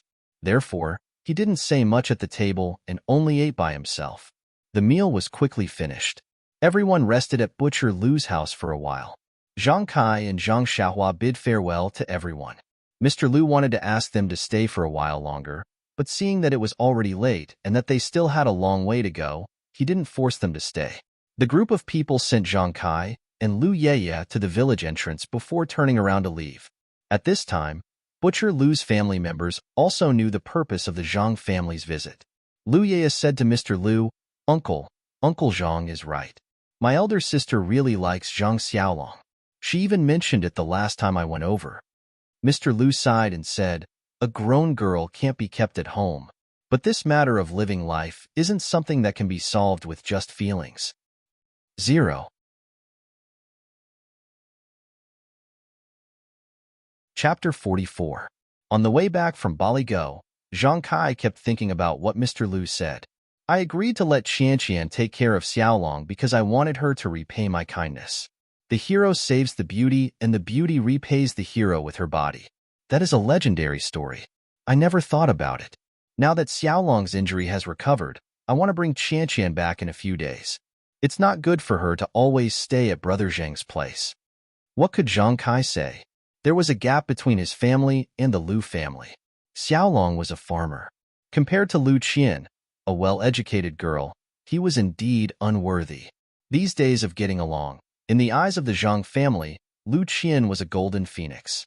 The Zhang family didn't have a parasol tree, so how could the phoenix fall? Although Lu Qian really liked Zhang Xiaolong and was willing to live with the Zhang family, who knew what it would be like when they really lived together in the future. Rather than being upset in the future, it was better not to be together now. AI, It was a pity for Lu Qian, this good daughter-in-law, and Xiaolong's infatuation. Zhang Kai sighed as he walked. He sighed all the way to the Guozhuang house. His brows didn't loosen. At home, Zhang Xiaolong and the others were naturally waiting, hoping that Zhang Kai could bring back good news. But when they saw Zhang Kai enter the door with a gloomy face, they knew that things didn't go well. Zhang Kai entered the house and sat on the chair. Zhang Xiaolong quickly poured water for him. Zhang Kai drank the water and rested for a while. Then, he told them about what happened at Mr. Lu's house. Everyone was nervous and didn't speak. Guosufei asked Zhang Kai, "Do you want to tell Mother about this?" Zhang Kai thought for a while and said, "Don't tell her first. Mother knows that we went to Bali Go. If there is good news, she will be the first to tell. Since we don't tell her, she must know that it's not good news." "Oh right. Where's Lu Qian?" Guosufei pointed to the inner room and said, "When she saw you come back, this child was shy and hid first. I'll call her out now and tell her what her father said. Let her pack her things first." Zhang Xiaolong said from the side, "Mother, I'll go call her. I don't think Qianqian will go back. There's no need to pack her things first." Guosufei looked lovingly at Zhang Xiaolong, who was in love, and said, "Okay, you go. Maybe Qianqian can persuade her father." Not long after, Lu Qian followed Zhang Xiaolong out of the room. Her face was a little pale. She looked at everyone and didn't say anything. She quietly sat down on a chair in the corner. Everyone also sat down and looked at Lu Qian quietly. Actually, in Lu Qian's heart, she was racking her brains and could not understand what her father meant. Ever since she was young, her father had always followed her wishes and had never gone against her wishes. She had the final say in the matter of transferring her husband. In the past, there were countless people who came to propose marriage, but her father had never expressed his opinion. However, based on her own likes and dislikes, this was indeed strange. She had decided, but her father wanted to oppose it. Could it be that he was afraid that Uncle Zhang would cheat him? However, it shouldn't be. Could it be that he really wanted her brother to get married first and then consider her? Thinking of this, Lu Qian was also troubled. Lu Kai's vision was surprisingly high. He didn't even like the girls in the nearby villages. If she waited for him to get married first, wouldn't she become an old lady? Lu Qian raised her head and looked at everyone's eager eyes. She forced a smile and said, "I don't quite understand what my father means. In a few days, when my father comes to pick me up, I will ask him properly." Then she looked at Zhang Xiaolong and nodded at him. Only then did Zhang Xiaolong reveal a trace of a smile from his face. This night was destined to be a depressing night. Everyone didn't eat well for dinner. They hurriedly ate a little and then cleaned up. When Guosufei was delivering food to her grandmother asked if Zhang Kai had brought back good news. Just as Guosufei was about to stutter, her grandmother said, "It's okay, Sufei. I know our family's situation very well. These children are very outstanding, but our family's situation is like this. It's normal for others to dislike us. Let the children leave it to fate. If it's not a family, they will enter the same house. Our daughter-in-law will marry over sooner or later." When Guosufei heard this, she was both happy and worried. She was happy because her mother could see more clearly than herself. She was worried because her mother's last wish could not be fulfilled. She was a bit unfilial. She was worried because her mother's last wish could not be fulfilled. After dinner, everyone was not in the mood to work. They chatted for a while and then went asleep. Only Zhang Kai and Guosufei discussed in low voices in the central room for a long time before returning to their own room. There was no oil lamp in the inner room. Guosufei groped around in the dark and got on the Kong. She laid there and was still thinking about the things that she discussed with Zhang Kai. At this time, she heard Lu Qian tossing and turning and couldn't sleep well. She asked her, "Are you thinking about your father's words?" "Yes, Auntie," Lu Qian answered vaguely. Guosufei said, Qian, in fact, your father is also good to you. After all, you are still young and haven't experienced many things. Your life experience is also lacking. Your father has his own ideas and hopes that you can live a happy life. We all understand. After all, a family like ours can't give you much. When your father was young, it was because of the family's financial situation that he didn't let your mother take good care of her body. This caused his lifelong regret, so he values this very much. Most importantly, I think he wants to find a scholar for you. He and your brother are both scholars. Naturally, they hope that your husband is also a scholar. You two can recite poems and write couplets. This kind of life is what you should have. As for Xiaolong, he is my own son. Of course, I think that he is very good. However, our family's financial situation was indeed not good back then, so we didn't let him study. This was also forced by life. Who doesn't want their children to be successful? I know, Auntie. I now vaguely understand father's intentions, but in my heart, I still feel that reciting poems and being romantic is bliss. You fetch water and I water the garden. You plow the field and I weave cloth is also a kind of bliss. The two people in the family have the same heart and love each other. Although they are somewhat poor, they can change it through their own hands. I grew up in the countryside, so I don't have to worry about my mother's health. My body is very good. Although I haven't done farm work since I was young, I believe that if I do, I won't be worse than others. Lu Qian said, very unconvinced. Guosufei smiled and said, Qian, you are really a child who doesn't admit defeat. In fact, marriage is often not just a matter between two people. You have to integrate into a new family and adapt to their life. You also have to let them accept you. It is not just your husband who can accept you.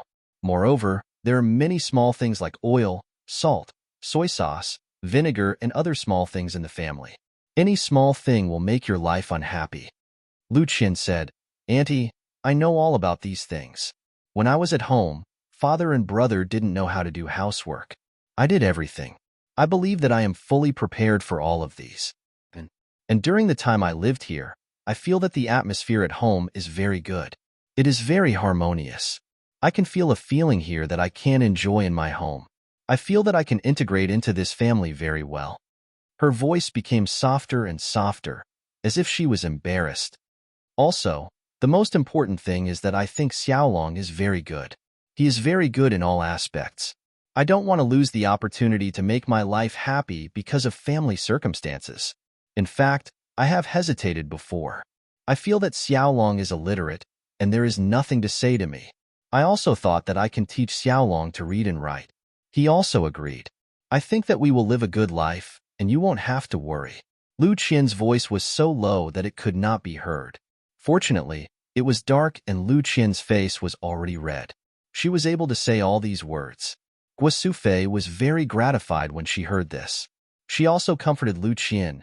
Qian, today you have said all these. Auntie is very happy. You also saw that our family likes you very much. Not only Xiaolong, your uncle and I also sometimes see you as our daughter-in-law. Xiaohua and Xiaohu also want to call you sister-in-law. We will do our best to marry you. Do you still remember the last time in Lu Town? Didn't that bully compensate us with money? Lu Qian said, oh, yes. If you didn't mention this, I would have almost forgotten. That is not a small sum of money. Guosufei said, just now, I discussed with your uncle. If your father is really poor because our family is poor and doesn't have enough money to let you live a good life, we plan to exchange the banknotes. I believe that this amount will definitely satisfy your father. Lu Qian immediately stopped her. She said, Auntie, this money must not be used now. If the bully has an ambush in Lu Town's bank, then wouldn't we be walking into a trap? If we are not 100% sure, we must not do this. Otherwise, we will not be able to live a normal life, let alone let my father be relieved. Moreover, my father is not a person who only cares about money. He must have other ideas. Everything will wait for him to come. Guosufei also said, that's right. I also said that to your uncle. But your uncle seems to have drilled himself into a dead end. He is afraid that your father will take you away, so he thought of this method. Later, when your father comes, we will properly ask him about his thoughts. Anyway, I feel that if Xiaolong does not look for you, he will not take a fancy to other girls. Maybe he will not look for other girls for the rest of his life. Lu Qian smiled and said, Auntie, look at what you are saying. How can I be that good? It is also our fate that I can meet Xiaolong. Guosufei said, yes, it is fate. But fate is determined by the heavens. It depends on the person to be able to turn fate into a real family. The heavens do not care about this. We should go to bed early and have enough energy to take care of our family. Lu Qian said, okay, Annie, You should also go to bed early. Lu Qian told Guosufei about her worries. She felt very relaxed and fell asleep in a short while. Guosufei heard Lu Qian's light snoring and felt happy. Even if this kind of girl could not be her daughter-in-law, she wanted to wish her happiness. Thinking about it, she also fell asleep. Only in the opposite house, Zhang Kai and Zhang Xiaolong could not fall asleep. They did not know when they fell asleep. 0.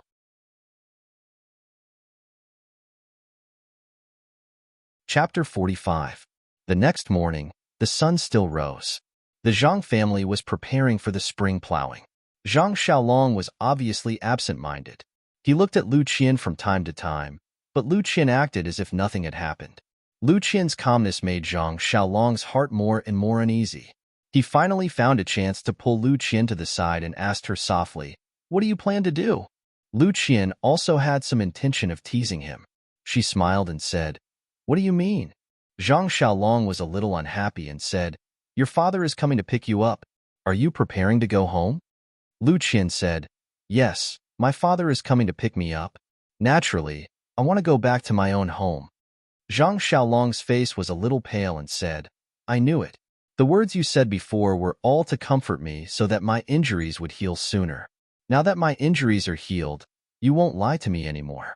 You want to go back to your stable home. Our small courtyard probably doesn't have anything to attract you."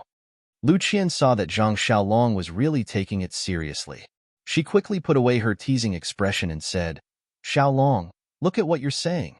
Do you think that what I said before was to comfort you? Don't you know what I'm thinking?" Zhang Xiaolong was stunned and said, "It's not that I don't believe you, but at this juncture, you're so calm, and my heart is so anxious that it's about to burst into flames. Of course, I want to ask you what solution you have." Lu Qian smiled and said, "You usually look very smart, but in the end, you've fallen into a cliché. Isn't there a saying, when the water comes, escape through the earth? When the soldiers come, block them? Of course, my father wants me to go back and will come to pick me up. But whether I go back or not, isn't it up to me? Usually, my father goes along with my matters. This time, it's a little unexpected. I think I should wait for my father to come and ask him properly. Once I know the reason, there will naturally be a solution. Why are you in a hurry?" Zhang Xiaolong smiled and said, "I'm not as confident as you are. Of course, I'm confused because I'm concerned. Moreover, I think that we should take the initiative to talk to your father. It's better than waiting here for your father to find us." Lu Qian looked at Zhang Xiaolong and praised, "You are right. If we take the initiative to attack, we will have the initiative in our hands. When my father comes, we will be at a disadvantage. Maybe there will be other changes. And why don't I go home first and see the situation first?" Zhang Xiaolong was embarrassed and said, "I just had a little idea. I didn't think as deeply as you did. Moreover, I was thinking that I should accompany you. My injuries have already recovered, so walking for half a day shouldn't be a problem." Lu Qian pondered for a moment, and her eyes lit up as she said, "Your idea is even better. Let's go find my father and see what he's up to."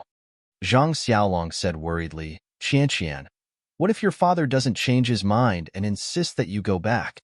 Lu Qian said slyly, "That won't happen. I naturally have a way to deal with my father. He will agree." Zhang Xiaolong was still worried and said, "I'm talking about if. What if?" Lu Qian said seriously, "Brother Xiaolong, you must know my thoughts. There are many things that we haven't said to each other clearly. However, you must believe me. I will accompany you." At the end, her face turned red and her head couldn't help but lower. Zhang Xiaolong gathered his courage and reached out to pull the soft hand in front of him. He said in a low voice, "Qianqian, you are so good." This time, Lu Qian didn't let him pull her. She broke free from his hand and said, "You should think about when to go to 8 Mile Groove first." After saying that, she ran away. Zhang Xiaolong looked at Lu Qian's back and savored it for a long time. The uneasiness in his heart had long disappeared. When Zhang Xiaolong returned to everyone's sight, the horn of war had already sounded in his heart. He walked in front of Zhang Kai and said, "Father, Lu Qian's father didn't say when to pick her up." Zhang Kai looked at Zhang Xiaolong and said, "That's right. He just said in a few days. He didn't say a specific date." Zhang Xiaolong said, "It's like this. Father, I want to go to 8 Mile Groove with Lu Qian and have a good talk with Lu Qian's father." When Zhang Kai heard this, he was stunned.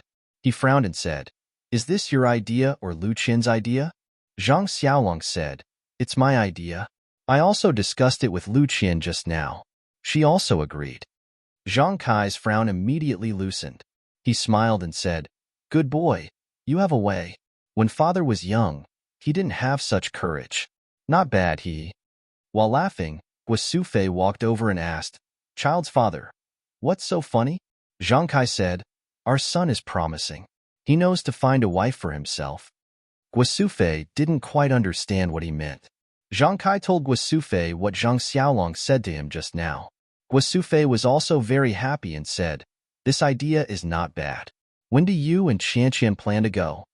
Zhang Xiaolong said, "Mother, didn't Mr. Lu say that he will be here soon? I think we should hurry before he comes. I think we should go now." Guasufei looked at the sky and said, "If we go now, we won't be able to come back today. Why don't we wait until after lunch? I'll go cook with Qianqian. Sigh, if I don't have Qianqian's help in the future, I won't be able to cook. Xiaolong, you have to leave Qianqian behind." Zhang Xiaolong smiled and said, "Okay, mother. I will definitely." Lunch was naturally finished in a hurry. Zhang Xiaolong and Lu Qian packed up and prepared to go. At this time, Zhang Xiaohu said, "Big brother, it doesn't seem safe for the two of you to go out. Why don't I go with you?" Moreover, Zhang Kai also said, "Xiaolong, you should also bring something. It's not good to go empty-handed." Zhang Xiaolong said, "I know, father. When we reach the village in trance, I'll go buy some." When Lu Qian heard that Zhang Xiaohu wanted to go, her eyes lit up. She said to Zhang Xiaolong, "Let Xiaohu go with us. It's safer for the three of us to go. Moreover, you don't have to buy anything. It's good enough to bring some of the well water at home to my father." Zhang Xiaolong slapped his forehead and said, "Look at me. Your father loves this water the most. I forgot." Zhang Xiaohua jumped up from the chair and said, "I'll go pick some fresh ones. You guys prepare something to hold the water." When Xiaohua returned with the well water, Zhang Xiaolong borrowed a sealed bottle from a neighbor and filled it to the brim with well water. This bottle of water was naturally taken by Zhang Xiaohu. Thus, the three of them went on their way. There were 2 roads from the Guozhuang house to Baligo. One was along the river, through a bamboo forest, and then climbing a few hills, passing by the side of a few villages. The other was on a small bridge. There was a large road in the direction of Binlu town. After walking to a village, it was still a large road that led to Baligo. The small road was rugged and not easy to walk on, but it was short. Although the large road was easy to walk on, it was 2 to 3 times the distance of the small road. Zhang Xiaolong and the others naturally chose the small road. Now that it was spring, the river water had long been frozen. The gurgling stream flowed slowly, and the sound was indescribably pleasant to the ears. The birds were also active, chirping. Along with the sound of the water, it made their footsteps particularly relaxed. Zhang Xiaolong and Lu Qian walked in front hand in hand. It seemed that they no longer had the scruples of being at home. They wantonly enjoyed the feeling of each other's hands. They looked around and admired the spring scenery while talking nonstop. Zhang Xiaohu, who was some distance away from them, fell behind. He held the bottle of water in his hand and smiled as he looked at his elder brother and future sister-in-law. In his heart, other than envy, there was also a trace of expectation. He was looking forward to a beautiful encounter in Baligo. Zhang Xiaolong's heart was smeared with honey. He hoped that this long journey would never end, so that he could enjoy the happiness of this afternoon forever. He had never felt that walking was such a happy thing, nor had he felt that the mountain scenery that he had been tired of looking at on weekdays was so beautiful. He had never thought that Lu Qian's words were better than the sound of the river and the birds. He had never thought that Baligo was so close to him from the Guozhuang house. It seemed that they had arrived at the place as soon as they started walking. When Lu Qian pulled back her hand, he was still dizzy and asked why. It was not until Lu Qian shyly said that Baligo, where she grew up, was in front that he realized that the journey of walking in the clouds had come to an end. Lu Qian led Zhang Xiaolong and Zhang Xiaohu into the village. From time to time, people who knew Lu Qian greeted Lu Qian. Some girls and aunties even stared at Zhang Xiaolong and Zhang Xiaohu's faces unscrupulously and scanned their bodies. Not only did Lu Qian's face turn red, but Zhang Xiaolong and Zhang Xiaohu were also at a loss. After all, they did not ask who Zhang Xiaolong and Zhang Xiaohu were. Naturally, Lu Qian could not explain. Although she wanted to let them think what they wanted, she did not want them to think blindly like this. However, her house was still very far from the village entrance.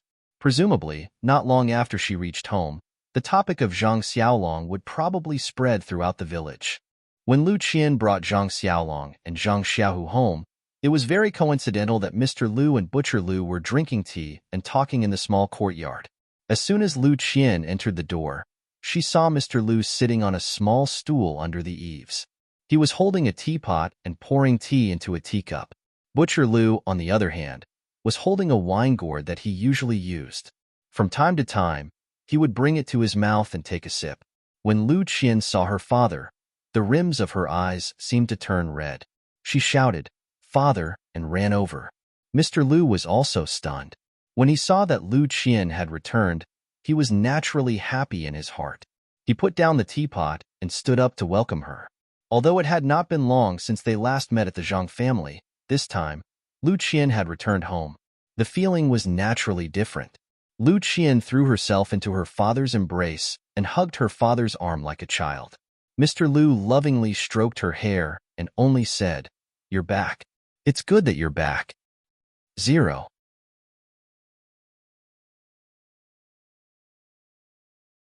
Chapter 46.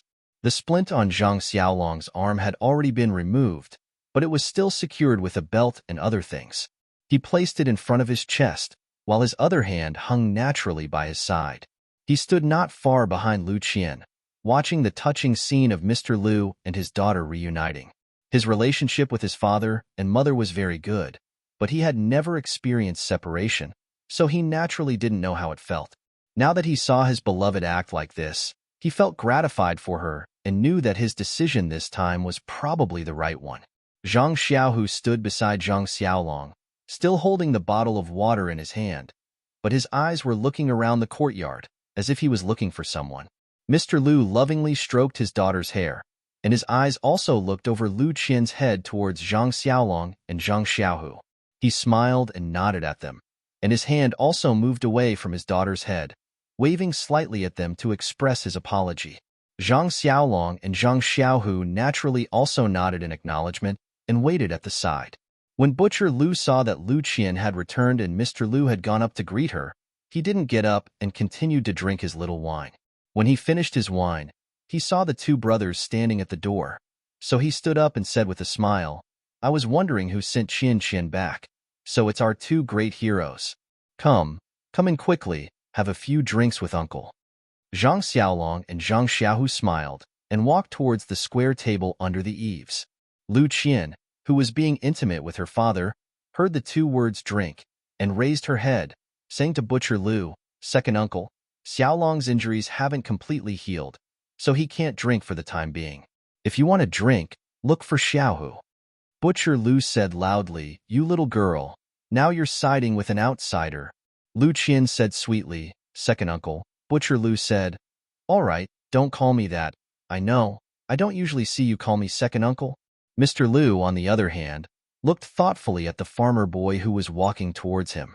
His youthful face was full of vitality. He did not look like a yes-man like the other farmers, nor did he look as careful as Zhang Kai. His eyes seemed to be very bright. The clothes on his body were very shabby, but they were very clean. They fit him very well. His footsteps were also very steady. Each step left a footprint, which made people feel very at ease. Mr. Lu naturally knew why Lu Qian brought Zhang Xiaolong back. Although he strongly disapproved of this marriage, he did admire Zhang Xiaolong. At this time, Zhang Xiaolong and Zhang Xiaohu also walked in front of Mr. Lu and respectfully bowed to him. Mr. Lu didn't stand on ceremony this time. He simply gestured and said, "You've come a long way.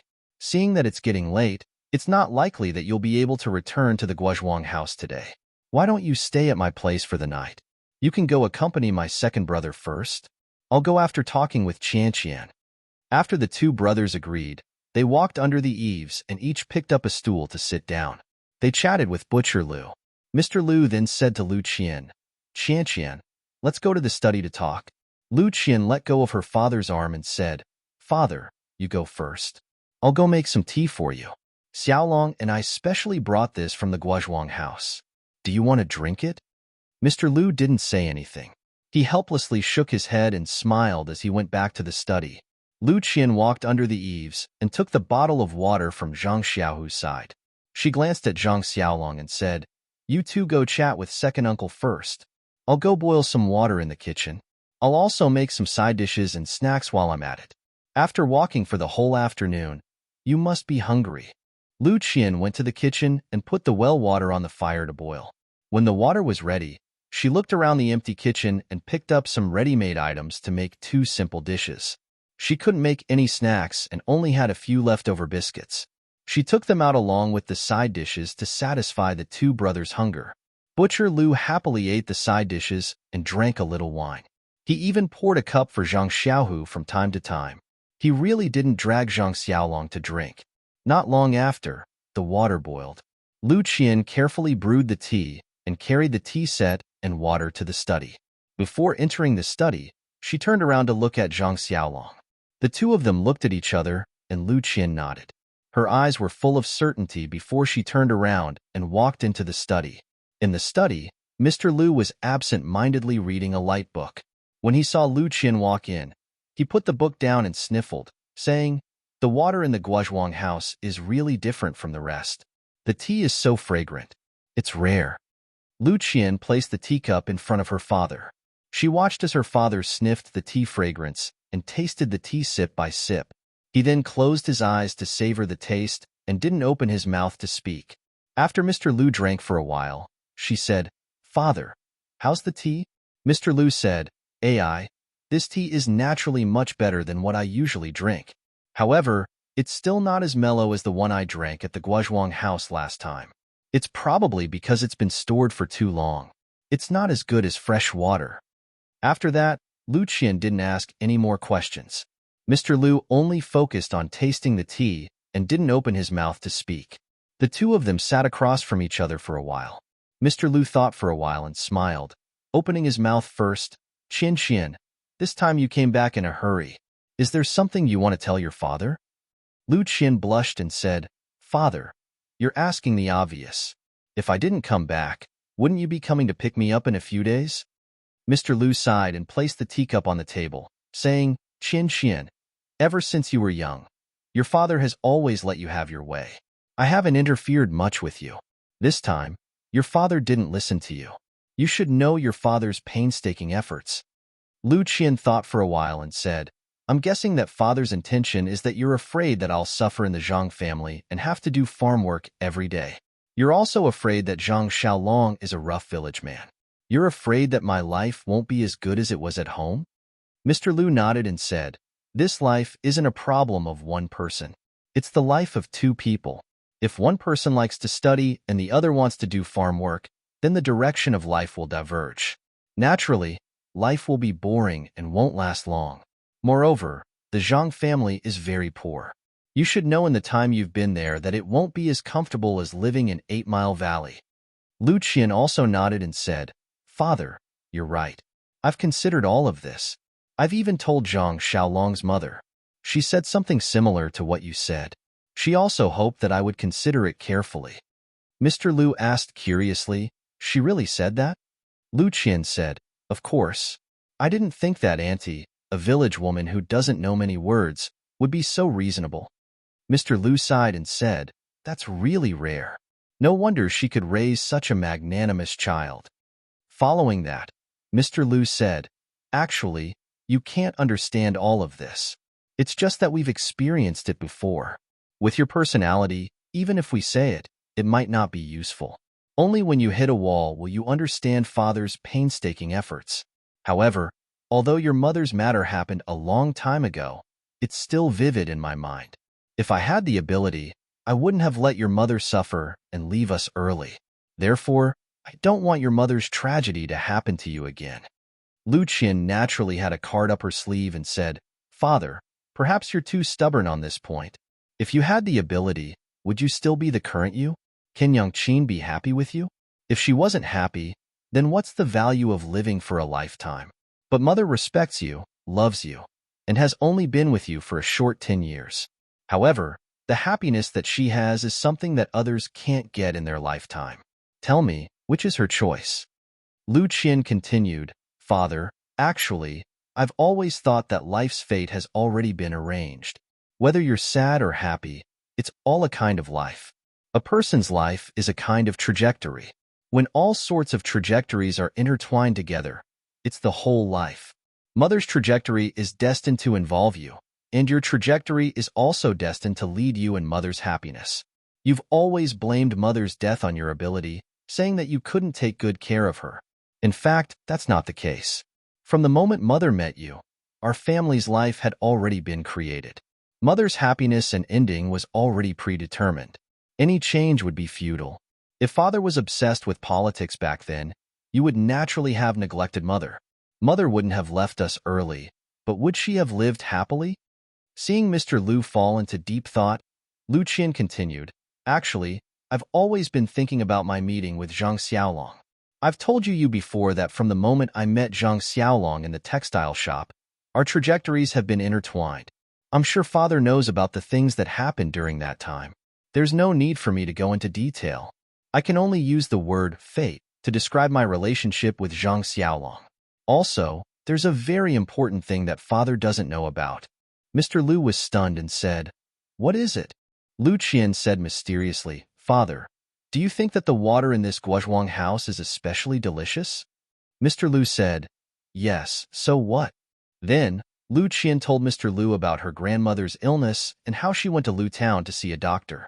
Mr. Lu was clearly shocked and asked, Are you sure that this is the effect of the well water? Lu Qian said, Of course. Just look at Zhang Xiaolong's arm and you'll know. Have you ever seen a broken arm heal so quickly in a short month? Also, the last time you came to see me, she said that my skin is much better than before. I can feel it myself now. Mr. Lu frowned and didn't ask any more questions. Lu Qian then continued, Father, think about it. This well water is a priceless treasure. Your body has always been very weak. Ever since Mother passed away, you haven't been well. To be able to make you healthy has always been my wish. Now that we have this well water, living a long life is no longer an extravagant hope. This well water was dug out by the Zhang family and belongs to the Zhang family. Don't you think that this is a chance given to me and Xiaolong by the heavens? Also, Big Brother hasn't gotten married yet. I don't know if my future sister-in-law will be virtuous. If I move to the Zhang family and you move to the Guozhuang house, on one hand, I can serve Father, and on the other, Father can enjoy the blessings of the heavens. Wouldn't it be the best of both worlds? Would it solve all the problems in my heart? 0.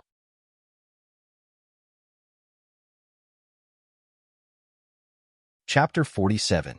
Mr. Lu then said, Qian Qian, whether or not Father drinks this well water, whether or not his health is good, whether or not he can live a long life are all small problems. You being able to live a peaceful and happy life is what Father wants to see the most. Lu Qian said, Father, then if I can live a peaceful life and at the same time take care of you and ensure your health, then why wouldn't I do that? Moreover, marriage is a gamble. You may be able to see a person's nature with a single glance, or you may never be able to see it. You can only judge whether someone is good or bad based on their appearance. If you gamble correctly, then happiness is yours. Those so-called matching families are just people's interpretation of those successful marriages in the past. How many unhappy lives in this world are the result of matching families? Liang Shambua and Zhu Yingtai's beauty is only a legend. Perhaps when it comes to real life, they may not be as loving as Father and Mother. Although Zhang Xiaolong does not have Liang Shambua's style and elegance, he surpasses Liang Shambua in his steadiness and kindness. Those scholars in the past, I can only see their surface and it is difficult to go deeper. As for Xiaolong, I can see his nature with a single glance. I am willing to continue my fate with him. Mr. Lu was stunned hearing this and said, Qian Qian, teaching you to read and read since you were young. I don't know if it is correct. You have read so many books that I have no words to refute you. Lu Qian smiled and said, Father, I am just feeling a little Compared to your knowledge, I am still far from it. Mr. Lu smiled and did not speak anymore. However, Lu Qian continued, actually, there is one thing that moves my heart in the Zhang family. It is their family's harmony and the tolerance of the elders. Marriage is not only a world for two people, but it is also a process of integration with Xiaolong's family. During the time I was in the Zhang family, I received a lot of care from the two elders, including Xiaolong's grandmother. I feel that they are very reasonable and will always think of others first. Only this kind of family can let the younger generation obtain happiness and truly live a good life. I think that I can also have the same freedom and happiness in the Zhang family as in 8 Mile Valley. Sometimes I can even feel that I may be more comfortable than in 8 Mile Valley. At this point, Mr. Lu laughed again and scolded, "You little girl, you haven't even left yet, and you're already talking bad about Bali Valley. No wonder people say that girls side with outsiders." Lu Qian sweetly said, "Father, that's not what I meant. I'm just saying that I can get things that I can't get in 8 Mile Valley. Maybe it's because there's no mother at home." Mr. Lu was dejected and said, "That's right, Qian. It's been hard on you. You didn't have a mother to dote on you since you were young. Your second aunt is also a big uncouth woman. She doesn't even care about Yaya, let alone you. This is also father's mistake." Lu Qian comforted Mr. Lu and said, "Father, don't be sad. I've already grown up. Perhaps in the future, there will be someone who will dote on me. You always say that second aunt is uncouth, but Xiaolong's mother is also uncouth. However, she is especially meticulous and has a gentle personality. The difference between people is so huge. Of course, I'm not saying that second aunt is not good. Isn't second uncle's family managed by second aunt? Maybe it's because I hit it off with Xiaolong's mother. Right now, I feel like a mother." Mr. Lu nodded and said, "You've always been competitive. It's rare for someone to be so subdued by you. It seems like this is also one of the reasons why you chose Zhang Xiaolong." Lu Qian blushed and nodded. Mr. Lu let out a long sigh and said, "This Zhang Xiaolong was able to meet you and save you. This can be considered a heavenly opportunity. This Zhang family was able to dig out immortal water from the well. This can be considered a geographical advantage. The Zhang family and you hit it off very well. This can be considered a harmonious relationship." Lu Qian happily said, "Then, Father, does this mean that you agree?" Mr. Lu smiled and said, "You've already stayed in the Zhang family for more than a month. Those who know say that you're benevolent and righteous. For those who don't know, they don't know what to say. For you to have such an ending is also very good. It's the best of both worlds. Moreover, with your personality, if I don't agree, will you imitate Cui Yingying?" Lu Qian charmingly smiled and said, "Father isn't that bigoted old Madam Cui." Mr. Lu said, "Don't be so talkative. When I saw that you came back, I knew that you were fully prepared to persuade your father. Otherwise, you would have already hidden in the Zhang family and refused to see me." Lu Qian said, "How could I, father? Didn't your daughter take the initiative to come back?" The father and daughter chatted for a while. Mr. Lu said, "It's already late. Quickly go and arrange dinner. Let your second aunt and you come over to help. Today, we'll have a reunion. Oh right, you should also quickly go and tell Xiaolong. I'm sure he's feeling uneasy right now." When Lu Qian heard this, she happily said, "Then father, come with me. You guys can also chat and get to know each other better." Soon after, Lu Qian helped her father out of the study. The sky outside was already dark. An oil lamp had already been prepared under the eaves. Butcher Lu and the other two were still sitting and talking. There was a person sitting with his back facing them. It was Lu Qian's eldest brother, Lu Kai. Zhang Xiaolong's eyes had already swept across the study door countless times. He didn't hear what Butcher Lu and the others said. He was only worried about himself and Lu Qian. At this moment, when Lu Qian and Mr. Lu came out, he was naturally the first to see them. He subconsciously stood up. When Lu Qian saw Zhang Xiaolong stand up, she gave him a sweet smile and nodded slightly. Zhang Xiaolong knew that it was a success and he couldn't help but be overjoyed. At this time, Lu Kai also noticed the movement behind him. He quickly turned around and saw his sister whom he hadn't seen for a long time. He was naturally happy. He got up and ran over. When he was in front of her, he carefully sized her up. He couldn't help but ask Lu Qian, Qian, I haven't seen you in so long. Why do I feel that you're completely different from before? Not only have you become fairer, your eyes have also become much clearer. Your temperament has also become much more elegant. How is this caring for other people's injuries? When Lu Qian heard this, she happily looked at Mr. Lu. Mr. Lu also understood and nodded. Lu Qian said, How is that possible? Big brother, it's just that I haven't seen you in a long time. After a few days, you'll find that your sister is no different from before. Lu Kai suddenly understood and said, That makes sense. A scholar who has been away for 3 days will have a whole new level of respect. Perhaps this is the reason. Lu Qian skipped this topic and said, Big brother, how are we going to eat tonight? Lu Kai jumped up and said, I was talking to second uncle and Zhang Xiaohu just now and forgot about this matter. I'll go to second aunt's house to inform them. Lu Qian stopped him and said, Father wants us to eat at our house. It can be considered a reunion. I'll go to the village entrance to buy some things. You go to second aunt's house and see what they're cooking. Bring it together and ask them to come over and help. Lu Kai agreed and hurried off. Lu Qian wanted to go out to buy things, and Zhang Xiaolong naturally wanted to go with her. However, he was stopped by Mr. Lu. He said, Xiaolong, don't go yet. Come with me to the study room. In the end, Zhang Xiaohu followed Lu Qian to the village entrance, leaving Butcher Lu to drink alone. This guy looked at the busy people and happily drank his wine. He felt that life was really colorful. Zhang Xiaolong was a bit nervous as he followed Mr. Lu into the study room. Lu Qian's eyes just now had already told him that she was satisfied with the result. This future father-in-law seemed to want to show off his power and give him some things. Although he was mentally prepared, he still felt that there was a small person in his heart that kept on pumping water. Mr. Lu entered the study room and had Zhang Xiaolong sit down. However, he did not sit down. He frowned and paced around the study room. After walking around 2 or 3 times, Mr. Lu opened his mouth and said, Xiaolong, you probably know my attitude. Zhang Xiaolong carefully said, Yes. Mr. Lu continued then, I won't say much. Actually, I called you over because I want to say something. Zhang Xiaolong respectfully said, Please say it. This little nephew has already engraved it in his heart. Mr. Lu seemed to be very satisfied with Zhang Xiaolong's attitude. He smiled and said, Qian grew up in Bali Gully. Although our family can't be said to be rich, Qian has not suffered much since she was young. She knows very little about farm work. This is different from your family's living environment. In the future, you have to be more tolerant in this area. Zhang Xiaolong followed up and said, You don't have to worry about this. Our family's farmland is small to begin with.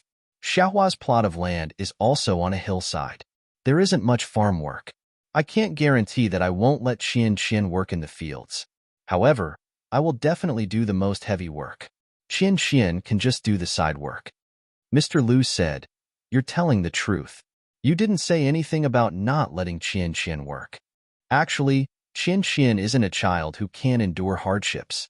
It's just that she wasn't allowed to work in the fields in the past. In the future, when you two live together, you just have to take good care of her. I don't expect you to give her a good life. I just want you two to be harmonious and sweet. Also, you haven't read too many books. In terms of knowledge and experience, there is a large gap between you and Qian. This is your weakness. In the future, it will definitely have an impact on your life. I don't expect you to become a scholar or take 3rd place. I only hope that you can recognize some words and read some good books. When you're together with Qian, you can have common topics to talk about and communicate well. In addition, although acting courageously for a just cause isn't bad, in the future, you won't be alone. Your shoulders bear the safety of your entire family. Whenever you encounter injustice, you must first consider in your heart whether or not it's within your ability to deal with it. Otherwise, if you have regrets, it will be the sorrow of your entire family. Afterwards, Mr. Lu chattered on endlessly. Zhang Xiaolong could only nod his head in agreement. Although he didn't agree with some of the points, he also knew that this future father-in-law was doing it for his own good. He couldn't refute. Just like this, one spoke and one listened. The sky gradually darkened. It felt like he couldn't see anything. Just as Mr. Lu was about to light the lamp, someone knocked on the door of the study. 0. You're tuning in to the Warrior Lore YouTube channel. Don't forget to subscribe and join us on this journey to catch the most captivating stories.